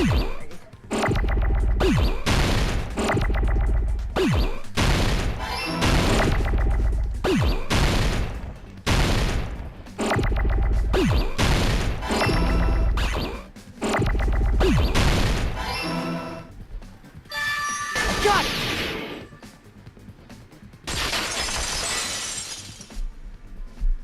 stopped running. Nagito, Sonia, and Chiaki, the three of you were staying in deluxe rooms, right? If I recall, the deluxe rooms are... The guest rooms are divided up by quality grade. The deluxe room is soundproof and has excellent air insulation. The standard room may have so-so insulation, but it's still pretty decent. And the crummy room has severe airflow and draft problems. The reason we could not hear the rumbling noise... That's right. It was because the deluxe rooms have superior sound insulation. You actually noticed that. Nice catch, Hajime. Are you using your ultimate reserve corps student talent? Now then, you guys must understand by now, right? The true identity of Nekomaru's killer. Hold on a sec! Why does that lead to who the killer is? Why? Well, that fact just now is a very important clue, and a decisive factor in identifying the killer. Decisive factor? Somehow, I feel like I understand what Nagito means. If I think about the features of their guest room, that person's actions are clearly strange because that person might be the killer. Is that what it means? You're the only one! Gundam, there's something I want to ask you. When the alarm rang at the Strawberry House Lounge, you rushed over there too, right? What's wrong with that? If the bell of catastrophe rings throughout the night, it is the universe's providence to stop it. Why were you able to hear it? Hear what? I mean, you were also staying in a deluxe room, right? Nagito was staying in a deluxe room in the same house on the same floor, and he couldn't even hear it. So why were you able to hear that alarm? Now that you mention it... Gundam? There is only one possibility. You weren't in your room at the time. That's why, even though you were staying in a deluxe room, you still went to the lounge. Am I right? Gundam, you have some sort of explanation, right? Mr. L's like, oh no, Gundam, you messed up. Gundam probably couldn't return to his room because of Fuyuhiko. Me? After you saw Nekomaru heading to the tower, you stayed at the lounge for a while. Am I correct? Until the moment that alarm started ringing, right? If you were in the lounge for that long, the killer who had left earlier obviously wouldn't be able to go back. Even though Mekamaru's murder was a death trap that utilized the alarm in his chest, the killer still needed to prepare the murder in advance. Like putting Nekomaru in sleep mode and tying him up with the wire. In order to do that, the killer needed to be waiting for Nekomaru at the tower. Which means when Fuyuhiko witnessed Nekomaru, the killer was already at the tower. And once they tried to go back, they couldn't because Fuyuhiko was at the lounge. In their original plan, the killer should have returned to their room before the alarm in the lounge went off. And they were supposed to stay in their room. They weren't planning to come out and go to the lounge. Which means they wouldn't have heard the alarm or the rumbling sound, thus proving they were in the room, just like us. The best case scenario would have been if those two in the lounge had gone to check the deluxe rooms. After all, if they personally saw the killer sleeping in their room, it gives the killer a stronger alibi. Unfortunately, they failed to secure that alibi. Because I was in the lounge. So the killer couldn't go back to their room, and ended up hearing the lounge's alarm.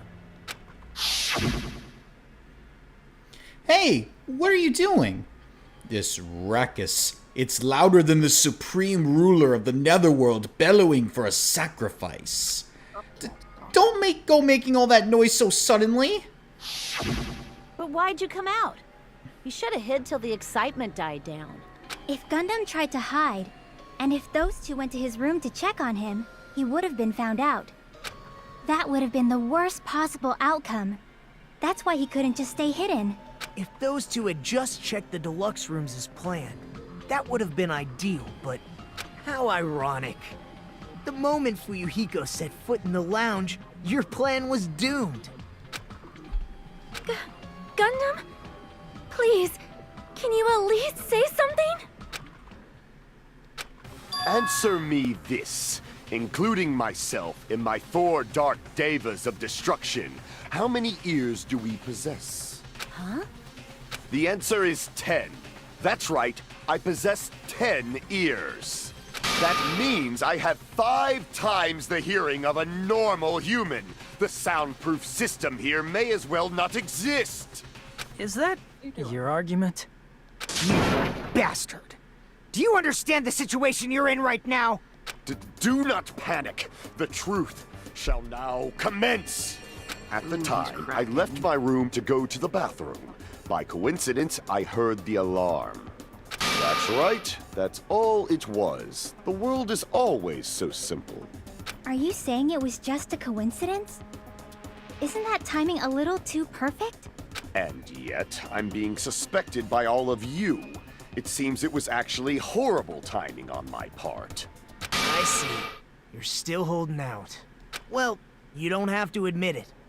We're going to decide who the killer is with the majority vote anyway. So, why don't we just go ahead and start voting?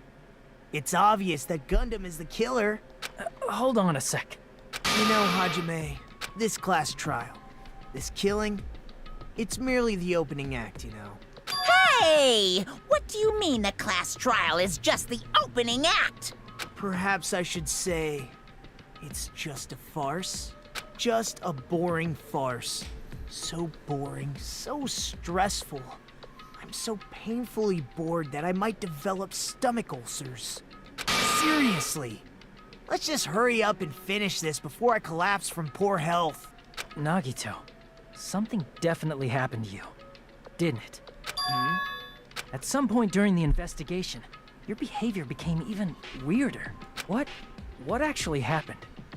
Did you discover something? Well, let's just leave that fun for later. And finish this opening act already. Ah! You said opening act again! Please hold on! We have yet to hear Gundam's rebuttal! But he's completely shut up. Perhaps he can't argue anymore. Gundam! I was simply at a loss for words after being dumbfounded by your pathetic assumption. In fact, I shall deny the very basis. Your assumption has been wrong since the beginning. Since the beginning?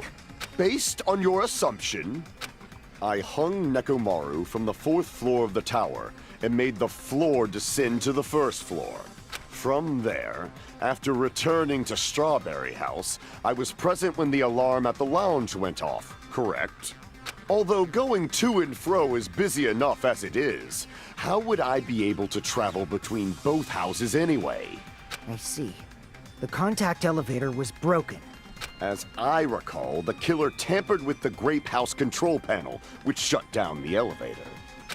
Plus, the stopped elevator should have been facing the Grape House side. If so, the human who used the elevator would have left it at Grape House. For these reasons, it's an indisputable fact that the killer destroyed the elevator at Grape House. And what's wrong with that? If the elevator was broken at Grape House, you wouldn't be able to return to Strawberry House. However, I was already at Strawberry House. I was present when the alarm in the lounge started ringing.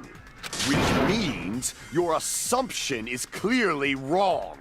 Are you serious? And here I thought it's already been decided. Have you learned your lesson, pitiful humans? You cannot overcome this contradiction. That's wrong. When something is obviously wrong, that's when a contradiction is born. There's no such thing as a contradiction that can't be overcome.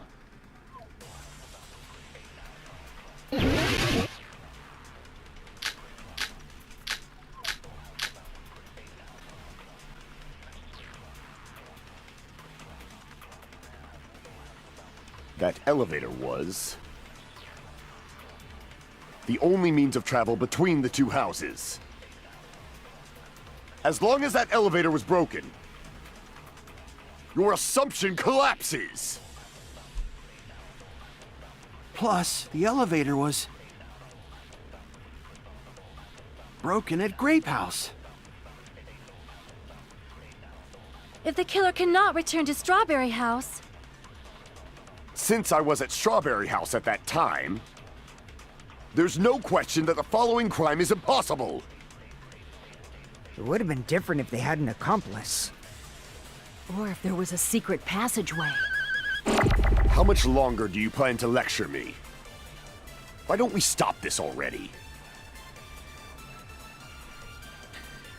A contradiction is when something is obviously wrong. There's no contradiction I can't shoot through. If my power isn't enough, I need to borrow everyone's power so I can shoot through Gundam's contradiction. That elevator was the only means of travel between. No, that's wrong!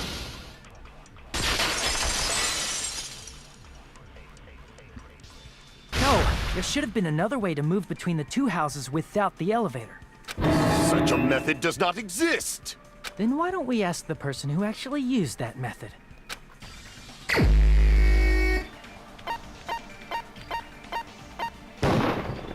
You're the only one! Nagito, you should know. What are you talking about? Don't play dumb. You appeared so suddenly that one time because you used that method, right? Nagito, why are you here? Because I showed up. There's a secret passage connecting the first floor of Strawberry House to the third floor of Grape House. Isn't that right? Jeez. Once again, I let the reserve course show off. But you're right. There's a door on the floor of the Octagon, which is on the first floor of Strawberry House. After I opened the door and went down... Surprise, surprise! I ended up in the Monokuma Archive, which is on the third floor of Grape House. The third floor and the fourth floor are actually connected. Plus, once you've cleared the final dead room once, you can pass through it as many times as you want. If they used that secret passage, they could have gone between the two houses as much as they wanted. Infinity Unlimited Flame! However, what if the killer was unaware of the existence of the final dead room? There's no way they didn't know. That is merely an illusion you have fabricated from your own suspicion. If you value your life, you should stop with your scrutiny. There's no way I can stop. What did you say?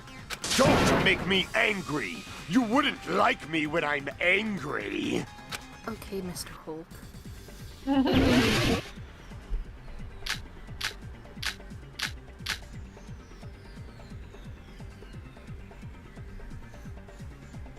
Even if the turbid box doesn't exist, you could travel through multiple planes,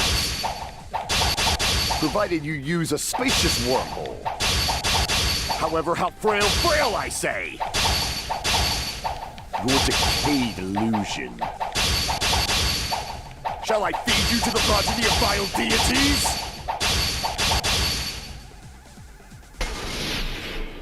I already proved a secret passage exists. The secret passage was at the Octagon. Know the limits of your own reasoning! You say the killer went to the Octagon?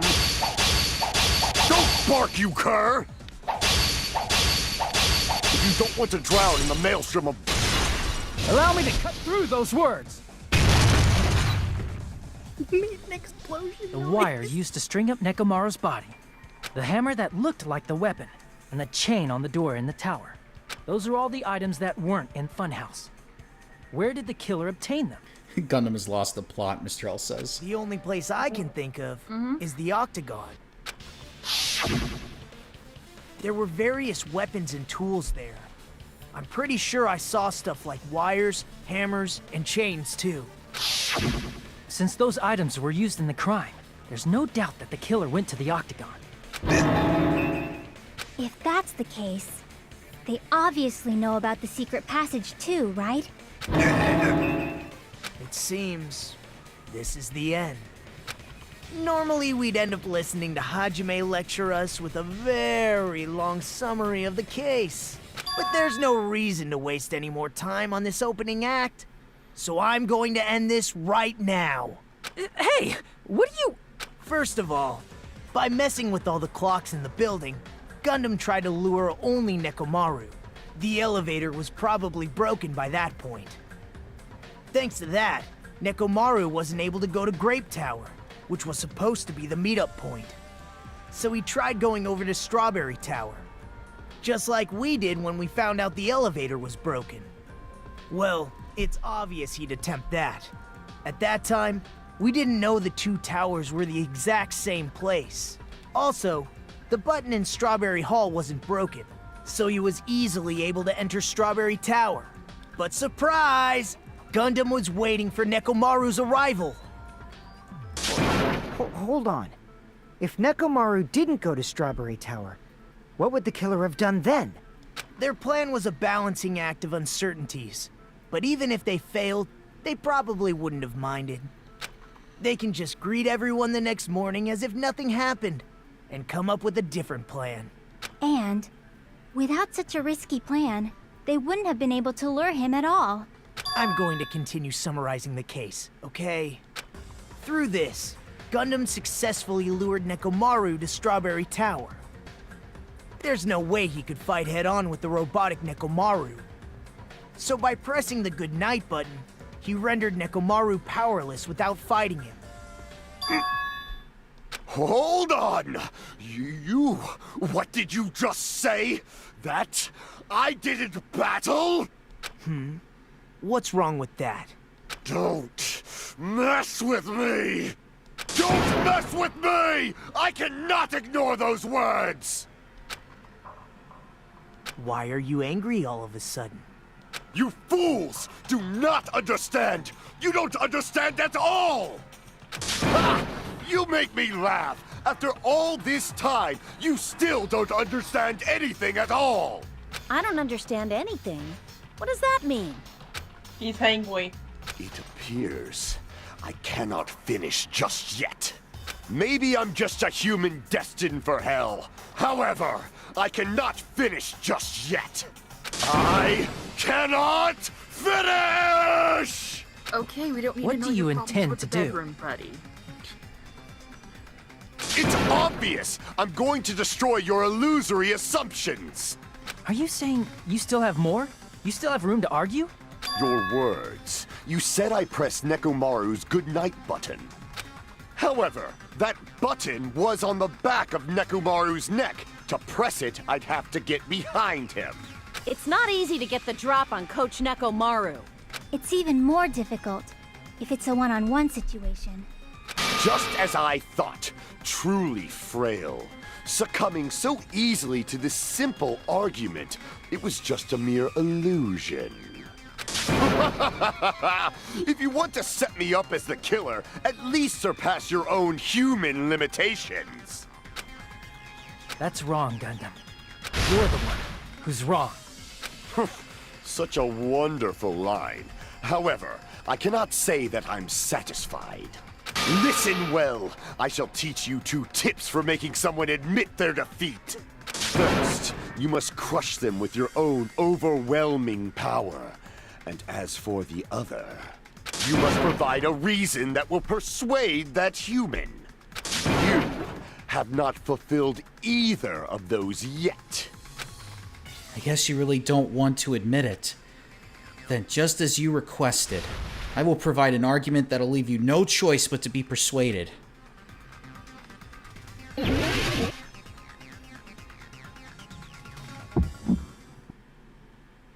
I won't let you! For the Tanaka Empire! Wither! Crushed as David prophesized!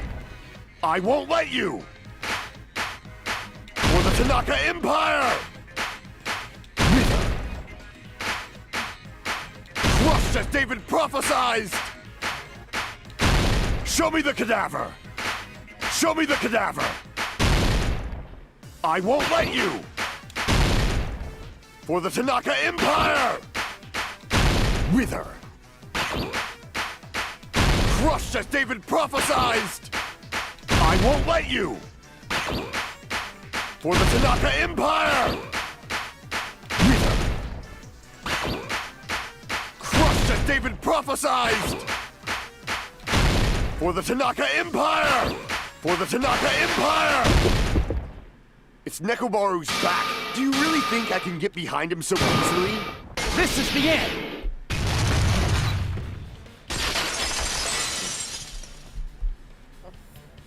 Even if you didn't get behind Nekomaru, you should have been able to press the button on the back of his neck. As long as you had the power of the hamsters you keep with you. Are you seriously saying he used his hamsters to press the button on the back of Nekomaru's neck? Of course that'd But be I wanted impossible to for a press the normal button. hamster. But it would have been possible for Gundam. Press the button. In fact, we saw that with our very own eyes, right?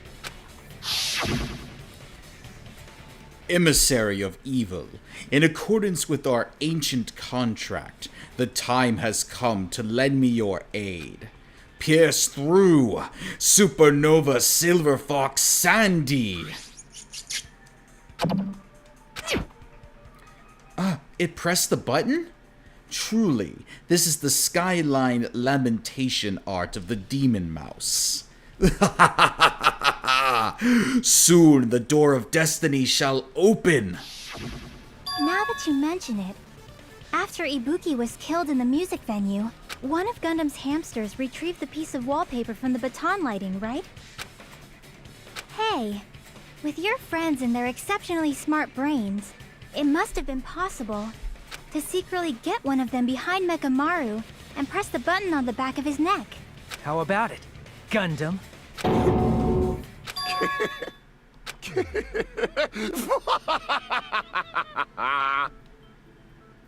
Not just myself, but you actually brought up how splendid my subordinates are.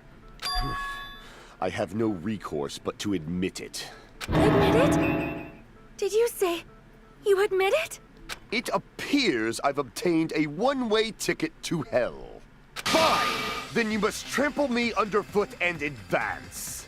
Victory can only be built upon a foundation of corpses. You cannot find peace without sacrifice anywhere. Now, trample this life. Trample it as though it were mere trash on the side of the road. Pull the curtain strings of this worthless performance with your own two hands.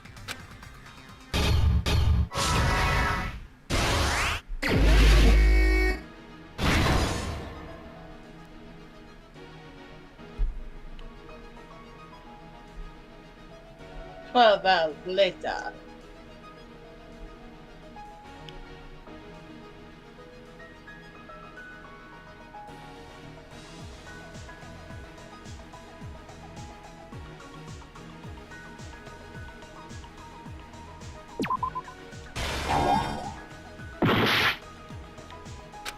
Gotta go to the bathroom while you're doing this. Go ahead.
This is the one I got messed up with.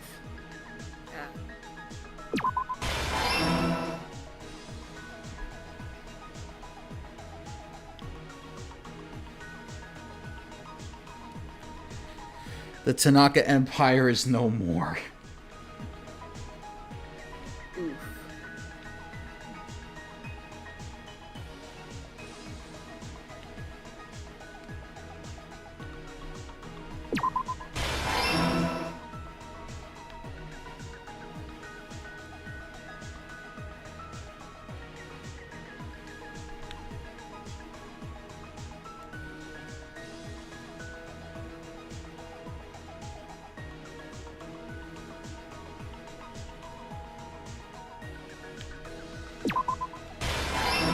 Everything that happened in this case.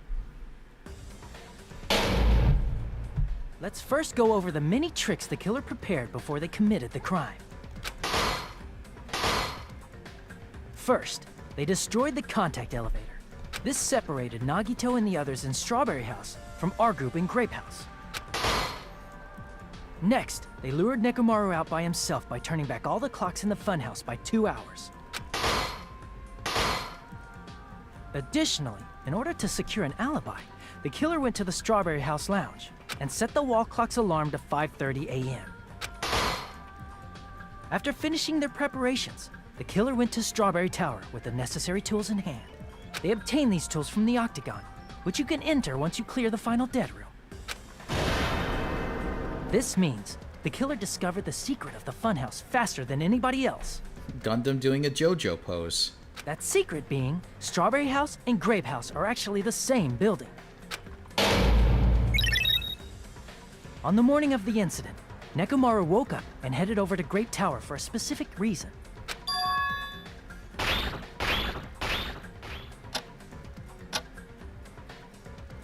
Fukio looked There, like he's taking a Fuyuhiko, shit who was by at the that lounge pedal. by coincidence, witnessed Nekomaru. I was like, I gotta do Nekomaru's toilet training sessions. According to Fuyuhiko's testimony, that was around 5 a.m., but by that point, the killer had already messed with our perception of time. In actuality, Fuyuhiko witnessed Nekomaru at 7 a.m. That's also the same time Monokuma Taichi begins. Nekomaru went to Grape Tower to participate in that. However, because the contact elevator was broken, Nekomaru was unable to go to Grape Tower. Oh, little baby gangster, I'm here to pick you up. So he decided to try going to Strawberry Tower.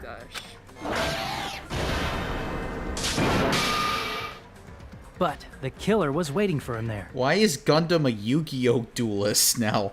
I summon my 4 Karibos to attack you. With the power of hamsters, they were able to press the good night button on the back of Nekomaru's neck. With the power of hamsters. Able to touch a button.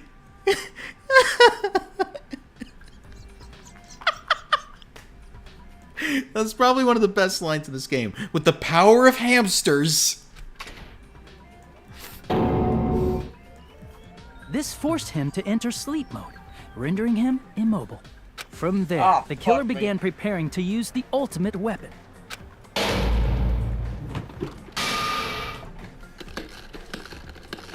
First, they set the alarm in Nekomaru's chest to 7:30 a.m. so he'd wake up.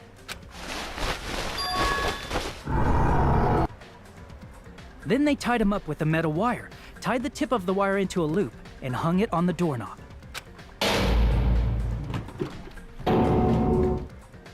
After leaving Strawberry Tower, the killer then destroyed the door button to Strawberry Hall.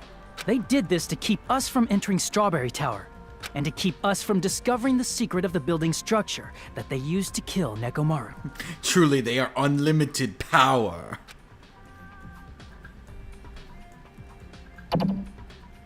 Then, they used the secret octagon passageway to travel to Grape House. After arriving at Grape Hall, they pressed the button to open the door to the tower.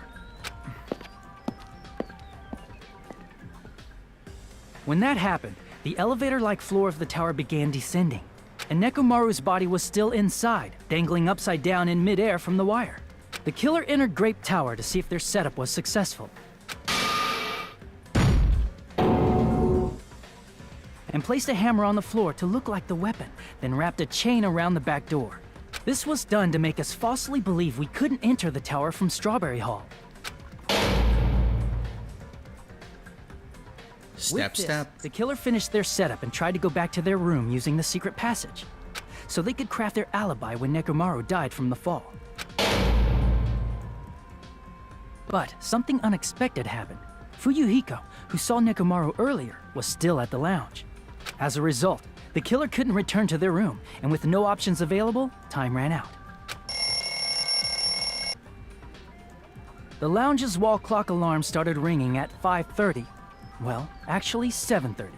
To avoid a worst-case scenario, the killer was forced to appear in front of Fuyuhiko with the others. When the wall clock's alarm rang, that was also the same time Nekomaru was waking up. He woke up while he was still hanging upside down, so he couldn't help but sway his body powerfully. Originally, the loop of wire was only supposed to slip off the doorknob. But because there was a heavier load than expected, the doorknob ended up breaking. Nekomaru fell from the 4th floor all the way to the 1st floor.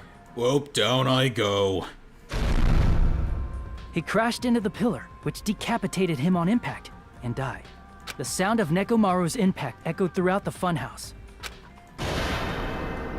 However, by this point, the killer's plan was about to fail, thanks to the broken doorknob and Fuyuhiko. Meaning, the killer is someone who wouldn't have heard the alarm if they were in the deluxe room. They also wouldn't have been able to return to their guest room, because Fuyuhiko was at the lounge.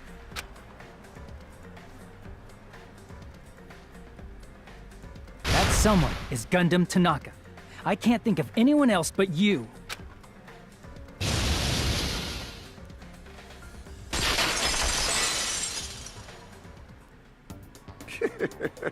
Splendid. That was splendid. For a mere human, you did quite well. Stop. Stop it already. Stop using weird words to avoid the truth. Or I'll friggin' kill you myself! I cannot believe it. I just cannot believe. You killed Nekomaru? I cannot believe something like that. You don't wish to forgive me? Do you feel regret? Then finish it! Cast your impure votes for Gundam Tanaka! My beloved, deadly foes, let the voting time begin! Those poses at the end of the comic are funny, Mr. L says. Get off my desk. Why are you being a little brat? Huh? You know, he wants his attention.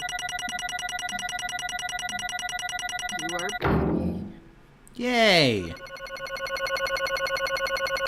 Oh, Wow, 89 coins. I think that's the most I've ever earned in any of these class trials, and this was the one I struggled with the most. Oh, damn. This result isn't all that exciting.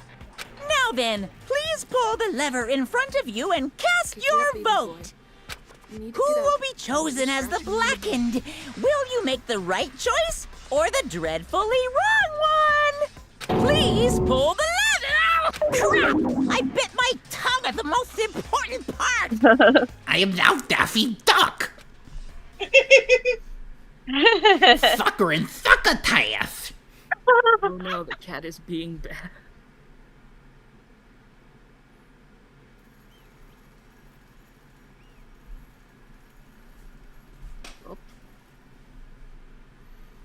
Well, there goes our most popular character. Our two most popular characters.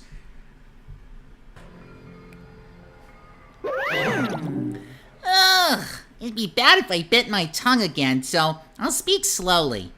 Judging from the results, you guys were correct once again. Getting 4 in a row without any mistakes is a splendid achievement. That's right. The one who killed the robotic Nekomaru in the amazing funhouse was Gundam Tanaka. Nice. Yay! I said all that without biting my tongue. Now Please then, bite your tongue again. Now that we've decided who the killer is, let's do the execution already and get this over with. Hold on. It's true the class trial is finished, but that doesn't mean the incident is over. We can't finish yet until we hear it from Gundam. Jeez. No matter what he says, it won't change a thing. Well, I have no right to stop you either, so do whatever you like. Fall, my tears. Why do you want to talk to one who has lost? The loser merely leaves. It would just be unnecessary for me to say something. Listen well! Is what I would like to say, but for honor's sake, I shall correct one thing. Hello, Charlie. Before I die, I will greet you warmly. We just lost two of the best characters, but such is the game of hope and despair. Well, correct. How pitiful. You guys said I made Nekomaru powerless without fighting him. That, however, is a great mistake. Huh? Fine. Nekomaru did fight. That is no mistake. And because he fought, he lost and died. Damn it! Lost and died. This, too, must be the will of causality. If he was just trying to cling to life, there are many ways he could have done so. However, he did not allow that. You. Well, what do you mean? Explain. Fine then. Then I shall reveal it all. Let's make history. Within the final dead room, I discovered the secret of the funhouse, and I devised a killing plan utilizing that secret. By tampering with all the clocks in the building, I succeeded in luring Nekomaru to the tower. And this is what happened.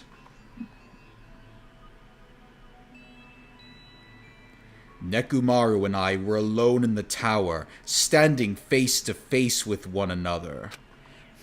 I should say I expected as much from Nekomaru. He sensed my subtle killing intent and instantly understood the situation. And we had ourselves a stare down.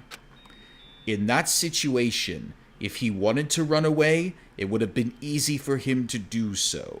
He could have run away, or even called for help, but he did not turn his back to me.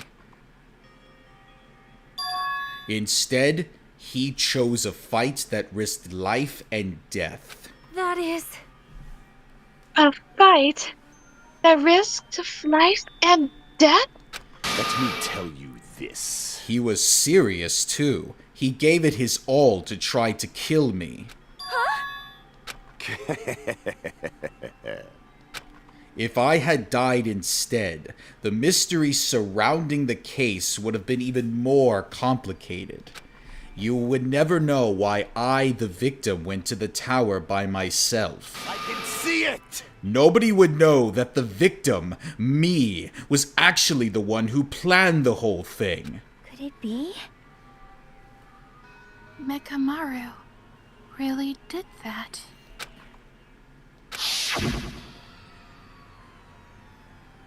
Sensing even my subtle killing intent, as expected of you, Nekomaru. This scorching, stinging, tense atmosphere. I've been a team manager for so long, I'd nearly forgotten this. This is great! What a comforting atmosphere! That's a great line. And what is your reason?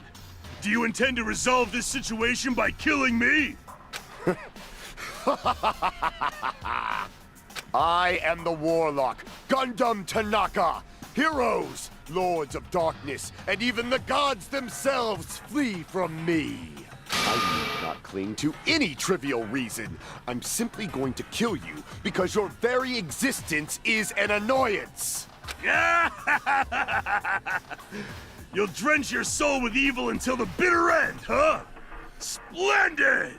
In response to your spirit, I shall kill you with all of my might! I won't go easy on you! Don't even think about holding back! Don't waste your breath on cowardly tactics! Give me everything you got! Nekomaru need I! Your blood will drench the foundation of my empire! My god, I would want to see that fight in real life. Me too. God, I could just picture the WWE style promos they would cut on each other. I want to see that so bad. Oh god, after this we gotta come up with something. Mr. I was like, I love how pumped the Ultimate Team manager is by fighting. Why? Why did you fight? You're all friends. Why couldn't you stop this? Even though both sides agreed, it was still wrong. I will not argue. I have no intention of forcing my values upon you. Let me tell you this. However, I must say this. What's the point of living if you're just waiting until you finally die? You weakling! There's nothing courageous about that. That is abandonment, a mere feeling of resignation. Wait, are you telling us to just wait until we starve to death? I'd rather have that happen to us than have our friends kill each other. Huh? Do you mean that you'd rather die? Fall, my tears. Ever since we were locked inside that building, everyone had been dominated by that feeling of abandonment. However, nothing is born from resignation. That is simply a reason to give up. If you flinch, you will die! Giving up on life. That's just an insult to life itself. Let me ask. Have you fools heard of the term dog eat dog? Cannibalism? Fine. In zoology, cannibalism is a commonly observed phenomenon. Many creatures at some point in their lifespan engage in cannibalism. Listen well! That is what it means to live. If you say killing for the sake of living is evil, then what would you call giving up on life itself? I shall engulf this world. If a world would consider that justice, then I will fight that world with every last fiber of my being. Giving up on life and choosing death is nothing but a blasphemy toward life. I renounce you! It is a violation of the natural order. It is the arrogance of humanity. You. Are you saying all that to try to justify what you did? But it sounds like Nekomaru felt the same too. That's why they fought, right? Damn it. Ugh. Fine. That man had the courage to die when he needed to die. That is why he challenged me to our battle. Regardless, as I've already said, I do not intend to force my values upon you fools. I have betrayed you all. That is the absolute truth. Fall, my tears. But, even so, don't you think it's a better alternative to slowly starving to death here? Oh. That belief is why you committed your crime. You... Hey, what about the final dead room? Did you do the Russian roulette too? Let's make history. Unlike Nagito, I only did it once, but... compared to my battle with Nekomaru, that was mere child's play. Well? You know, after listening to you talk for a while, I'm starting to think that... Well, it's also because you unexpectedly admitted your crime without much resistance. Gundam, don't tell me you didn't sacrifice yourself for our sake, did you? I can't believe you would ask such a foolish question. My name is Gundam Tanaka! Just who do you think I am? I am Gundam Tanaka, history's greatest monster. My cursed existence is feared by all humankind. There's no way I'd sacrifice myself for the sake of you fools. Fade like dust in the wind. Not in a million, not in a billion, not in 10,000 billion years. In the name of pandemonium, it is impossible. Is that it? Then I'll just leave it at that. Now then. Is it soon, dear? Now then, let us be rid of this foolish talk. It's about time the fun started. Monokuma, let us begin. Yes, indeed. Yay! Got it. I have prepared a special punishment for the ultimate breeder, Gundam Tanaka. Wait! Wait. This is just too much. I beg of you. Please. Please help, Gundam. Mr. like, oh, Gundam, you're something else. Huh? It's Sonia. I beg of you. How pitiful. Sonia. An act as unrefined as stopping a man from going to his death does not befit a noble such as yourself.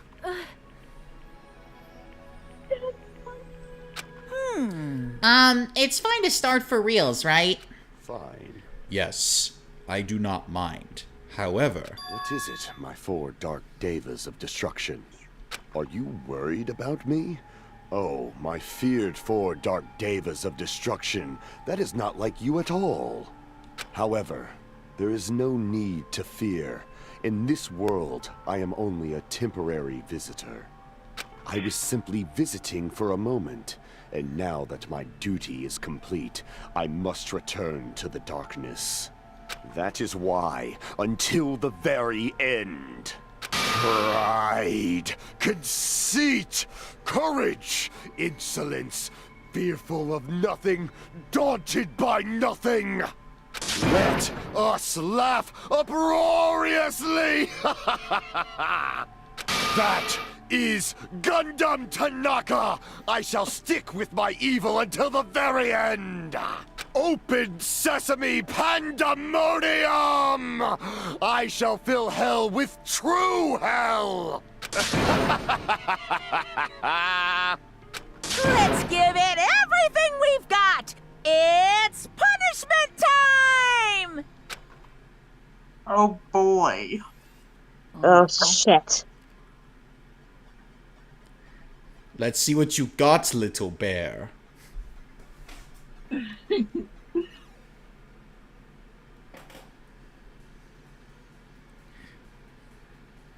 Oh, really? You got everybody from the Lion King to show up, huh? Oh shit, what the fuck? Not the Oh. hamsters. Oh, don't worry, my little bun-buns. I must draw the circle of life.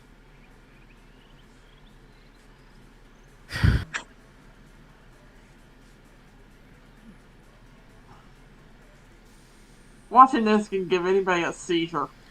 I summon chaos! Come forth! Oh. Babies. The theory is that he used that circle to protect his hamsters before he died. Aw. Yep. And more baby. Is that a cat? Yeah. Yes. Yep. Yeah, a cat. Dogs. Oh, God damn it. No! No! Not God! No, not Jesus! No, Jesus! Ah! God damn it, Joe. They turned him into Mufasa. Hajime, everything the light touches is our kingdom. What about over there? So, what, Hajime, what did I just fucking say? God damn it, now I can't even say it. God,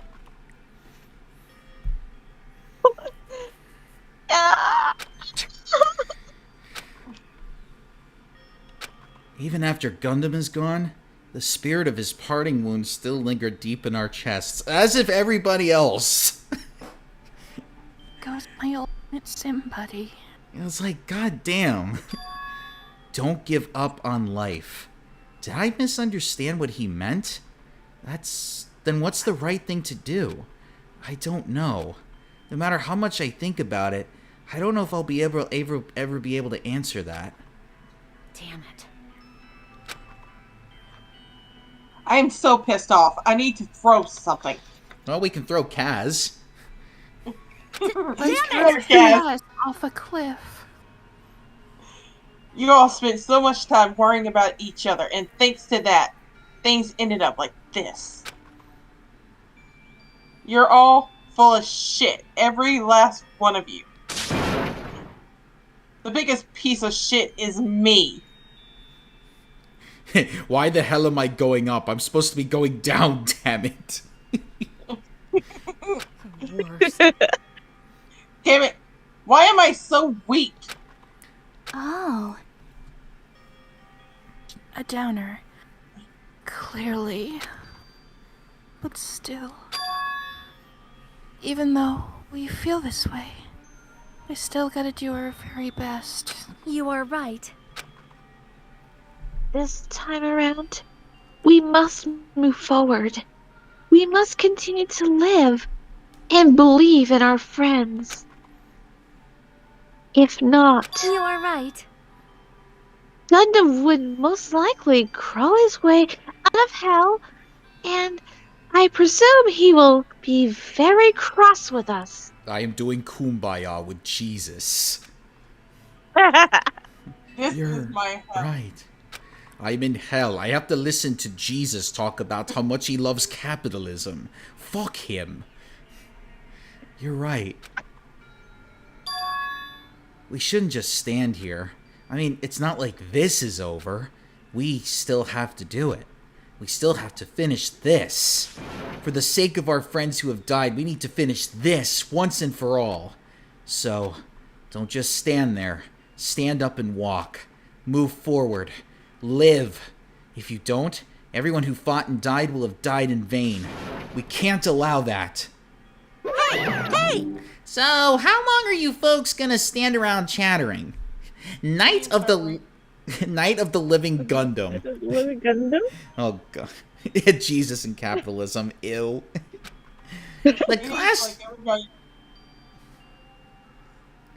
class trial is over, so it's okay for you to hurry back over to Jabberwock Island.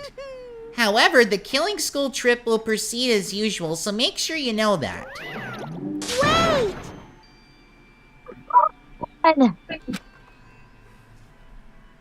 How much longer are you gonna keep doing this? Seriously, how long is he going to keep doing this? How long is this going to continue? Now then. Alright. After feeling down for so long, I finally feel refreshed. Let's hurry back and eat some food. Hey! Hold on a sec. That mood shift is too damn fast. Well, Kaz, we all believed what Gundam told us. What? Why would you believe a murderer? Oh, because, because Nekomaru also could have killed him, so, I mean, it's not like, it could have either one would have died either way, so, I mean, hey, he... Sure, he was a murderer, but at least he was likable. What's your excuse, Kaz? Yeah, even Even if Nekomaru killed Gundam, he probably would have said the same thing Gundam did. So either way, we would have gotten the same message to keep on going. What is wrong with you people? We love both of these characters. They are friends. And we don't like you. You're a So menace. get out of here. Yeah, let's get some food. It's not like that. Well, it's like Gundam and Nekomaru said. That's what it means to live, right? Exactly, Kaz. Exactly what she said. Nekomaru and Gundam left us behind something powerful to keep us going. They sacrificed themselves so that we can keep moving forward. How would you have done that, Kaz? Would you have given up your life in order to keep us going? No, you wouldn't. They're heroes. And he's a zero. Ha. She's certainly something else. But seriously, I'm starving. You know what? I'll go with the baby gangsta line after all. Hey. Let's go back for now and eat. And then, after we're full, let's sleep as much as we want. Right? And then, let's do our best again. Yeah, you're right. Wow, so they're actually going to celebrate their passing. They're gonna eat until they can't eat anymore. Then they're just gonna sleep for however fuck long they want. Meanwhile, Kaz... That sounds like morning to me. Yeah, and meanwhile, Kaz is just sitting there going, what the fuck? Nothing makes sense anymore. With Meanwhile, this... in heaven, everybody's singing Kumbaya around a campfire while Yeah. Jesus is rubbing Gundam's shoulders. And, God damn it. And if you think about it, Akane and Sonya just lost their partners, and they're like, let's celebrate the most. And then Kaz is just like, what the fuck? And then Kaz's like, alright, baby gangster. And then Hanjumi's like, I'll eat. With this, the class trial has come to an end, and once again we return to Jabberwock Island. The size of our group has definitely diminished, but despite that, even if it was just the rest of us, we did our best to stay upbeat and have fun together. Of course, our optimism was only superficial, but at that moment, we were able to forget about the dark despair looming before us. Got straight to the ones lost. However, the only thing I was worried about was him. He wasn't there. He suddenly disappeared from our sight. What are you doing in my room? Yep, I'm definitely lucky. I never expected to obtain so many valuable things from a simple game of Russian roulette. Thanks to that, I was able to learn the identity of our true enemy. And before everyone else, too. But it's just too funny. I mean, no one could tell that I was lying. There's no way the file had just Hajime's information. Well... I guess they were too busy with other matters. Or maybe they've reached their limit. Regardless, I was saved. Things would get complicated if they found out. Anyway, I can't forgive this. Damn it. This should never be forgiven. There's no way I can let this run loose. I'll be the one who stops this once and for all, even if it costs me my life. It's obvious. For the sake of hope, I cannot ignore this. Can we kill him already? Monokuma appears! Who summoned me in attack mode? Now then. Thanks for coming. What's this? Why, it's the lonely little Nagito. Are you all alone tonight, too? What's the matter? So what's up? Your face looks scary. I see. So you can tell. Ah, perhaps you found out who the traitor is? You know me well. Wow. Is what I'd like to say, but unfortunately I haven't learned that yet. I see. So even you don't know, huh?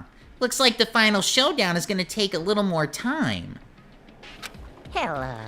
So why'd you summon me anyway? Were you finally gonna confess your love? Hey. I summoned you because there's something I really need to ask you. It's about the special prize from the final dead room.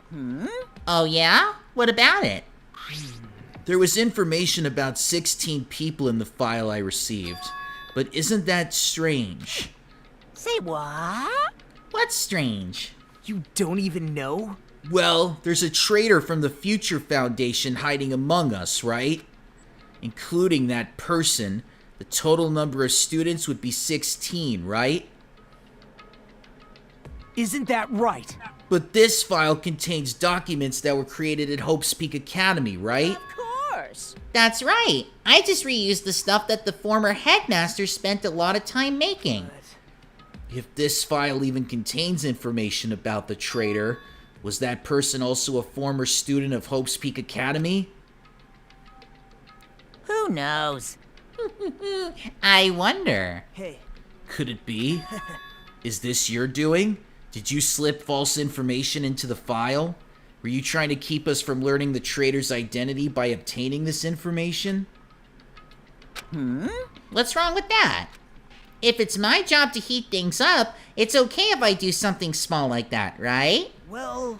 That's not my point. Right? My point is, you already know who the traitor is. What's wrong with that? You're getting all riled up. Well, you're splendidly correct when you say I knew who the traitor was all along. But even though I know who it is, why do you think I ignored it on purpose? It's just like Monami after losing her magic stick. The traitor's existence means absolutely nothing to me. Their existence means nothing, huh? No. Well, that's just how I feel. I'm sure you guys feel somewhat different. After all, that person is the evil future Foundation lackey who's putting you guys through this awful stuff. That's not entirely true. I didn't really come here to fight or anything like that. Instead, I came here to offer my cooperation, you know? Cooperation? Hey. Your purpose is to fill everyone on this island with despair, right? That's why you're intentionally letting the traitor do as they please, right? Yep. If that's the case, I might be able to cooperate somewhat too. Right? However, in exchange, I want to know who the traitor is. I see. Interesting. Very interesting. No. Unbelievable. I mean, I want to make everyone in your group feel despair. That includes you too. Well, I knew you would say that. Besides, I just wouldn't be able to handle the sadness when you inevitably betray me later on. Just as I thought, you saw right through me. You're right. No matter what situation I find myself in, my core way of thinking will never change. In order to create absolute hope that shines brightly, stepladders such as myself and despair exist. You're right. You're a true believer of hope after all. I must say that belief reminds me of that person for some reason. Huh? Reminds you? I don't know who you're talking about, but if someone as worthless as me reminds you of some other person, they must be extremely unlucky. But you're just as unlucky, right? I mean, the fact that you're even involved in something like this? Wow. Am I? I actually think I'm very lucky. Say what? You don't know? Wouldn't you say that coming across this much despair is a rather rare opportunity? I can't rely on anyone on this island. That's why I have to be the one who does it. If I can eliminate despair from this island, I won't be a stepladder anymore. I'll become true hope. I'll become an existence that can even be called ultimate hope. The two of you are alike. You definitely remind me of him. Hey. There's one more thing I want to ask you. See? Who are you waiting for on this island? Looks like I'm right again. You're definitely waiting for someone on this island. Is the person you're waiting for already on this island? Hey. Well, answer my question. That's... If that's the case, if that person is already on this island, wouldn't that be exciting?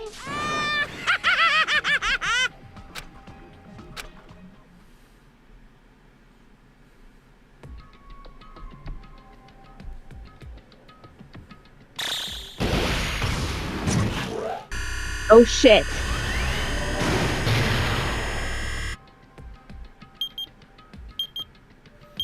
God, we have to wait this long for the pizza to get here? That pizza's already burning crisp. Yep.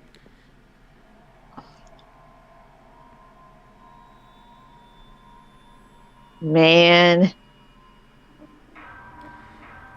Oh, great. Now I gotta share my food with a robot and a guy who thinks he's from hell? I think the fucking spy is, Oh, what the fuck? Why do we have to get them both at the same time?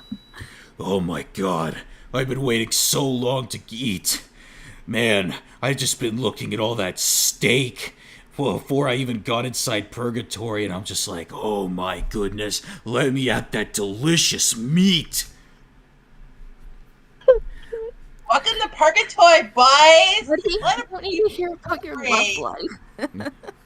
Do you have any vegan options? I think it is immoral to be eating other animals in this entire ordeal. You monsters, you! What the fuck are you talking about, edgelord? Animals eat animals all the time. Have you seen what hippos do? We are omnivores. We are not carnivores. We are merely omnivores. We can eat plants as well as animals. It is in our best interest to eat nothing but plants and to supplement the protein that we get by other methods. Like, you know that plants feel pain too, right? Like, grass can scream at each other. What are you talking about? Grass does not scream at each other. Grass is not sentient enough to be able to do such a thing. Oh, no, they release gases that are equivalent of crying out in pain.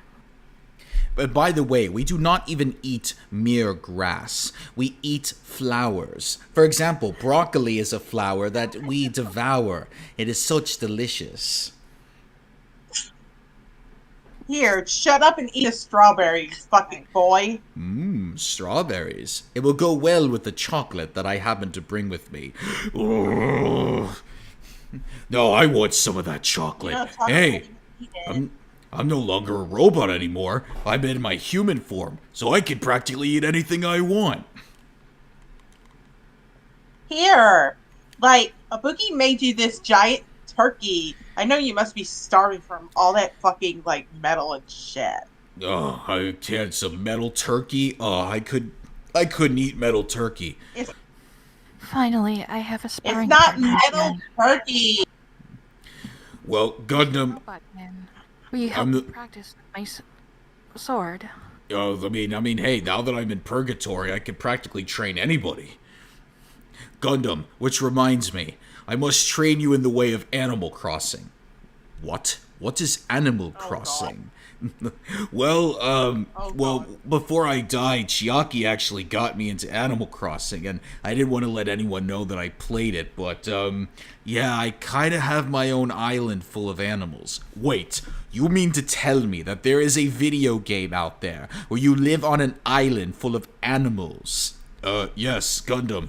It's called Animal Crossing. How many games have existed at this Animal Crossing? Well, let me see. There's the one on the GameCube.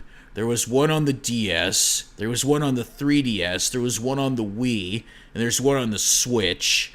And so, around 5. And possibly even more.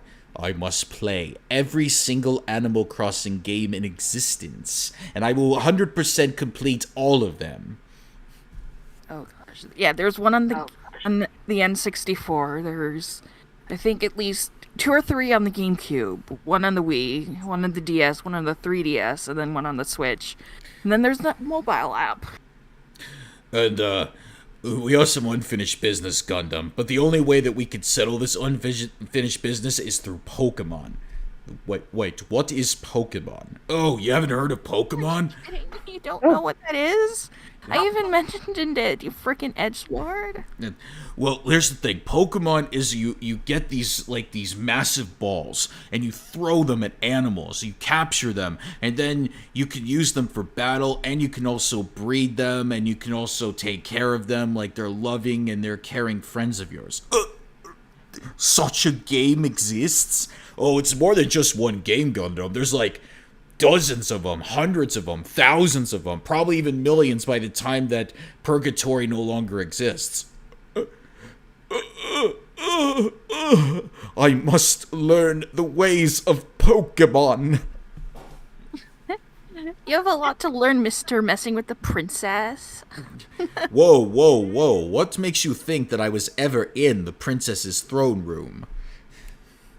Like, why else would she have stuck up that much for you? Well, don't tell anybody, but the princess actually... I don't want to hear that. I want to hear that. I don't want... She actually invited me for a cup of tea, you pervert.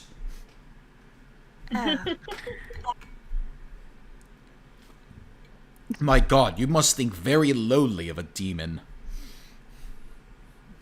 Anyway, Nekomaru, you were saying about Pokemon and unfinished business. Oh yeah, right. So we have to develop a team of 6 Pokemon. And then I form a team, and then you form a team. Oh my and then god, Buzz! We have all eternity to talk about Pokemon. I'm saying, like, we just get... Out. I'm just saying, we could get together in a big arena and gigantic max our Pokemon, and they fight to... Not to the death, they just faint. But we'll find out which one of our teams are stronger. Challenge accepted, Nekomaru. By the way, I still have trouble with you when we played Super Smash Brothers in that one Danganronpa episode. Like, which is true, but who's taking care of your hamsters down on Earth? I left them to Miss Sonia to take care of them. Yeah, I wouldn't trust her with a 10-foot pole. No, she actually said if it ever came to a point where I died, I would give the hamsters to her, or the 4 Dark Devas. It would appear that they are the Timon or Pumbaa to your little Simbas. Wait, who's Timon and who's Pumbaa in this situation? Oh, good question. You know, while this conversation is great and all, there's no more food left. I ate it all while the two Twiddledee and Twiddledum over here were talking. So, sorry everybody. If you want to come back, you have to come back next time when Taro cooks something up. And when I untie him. Get the crate ready. We are putting him in the crate. I'm already in the crate. He won't let me out of the crate. Our feast. Really, you're going to try to put me in a crate? I will destroy the crate from the inside. I practically have enough body mass to break the crate. And wait a minute, you're really going to try to turn me into Donkey Kong? Really? Dude, the crate is made of fucking chocolate. You can eat through it. Wait a minute, what is this Donkey Kong you mentioned? Is that also a video game involving animals? Because if it is, I'll play all the Donkey Kong games. Want it up! Oh wait, I just realized there's also a TV show starring Donkey Kong. Whoa! While I have time in purgatory, I might as well watch that.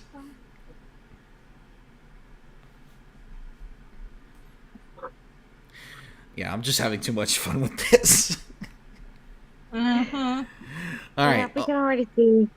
Okay, well, I gotta let everybody know that I bought Princess Peach Showtime today.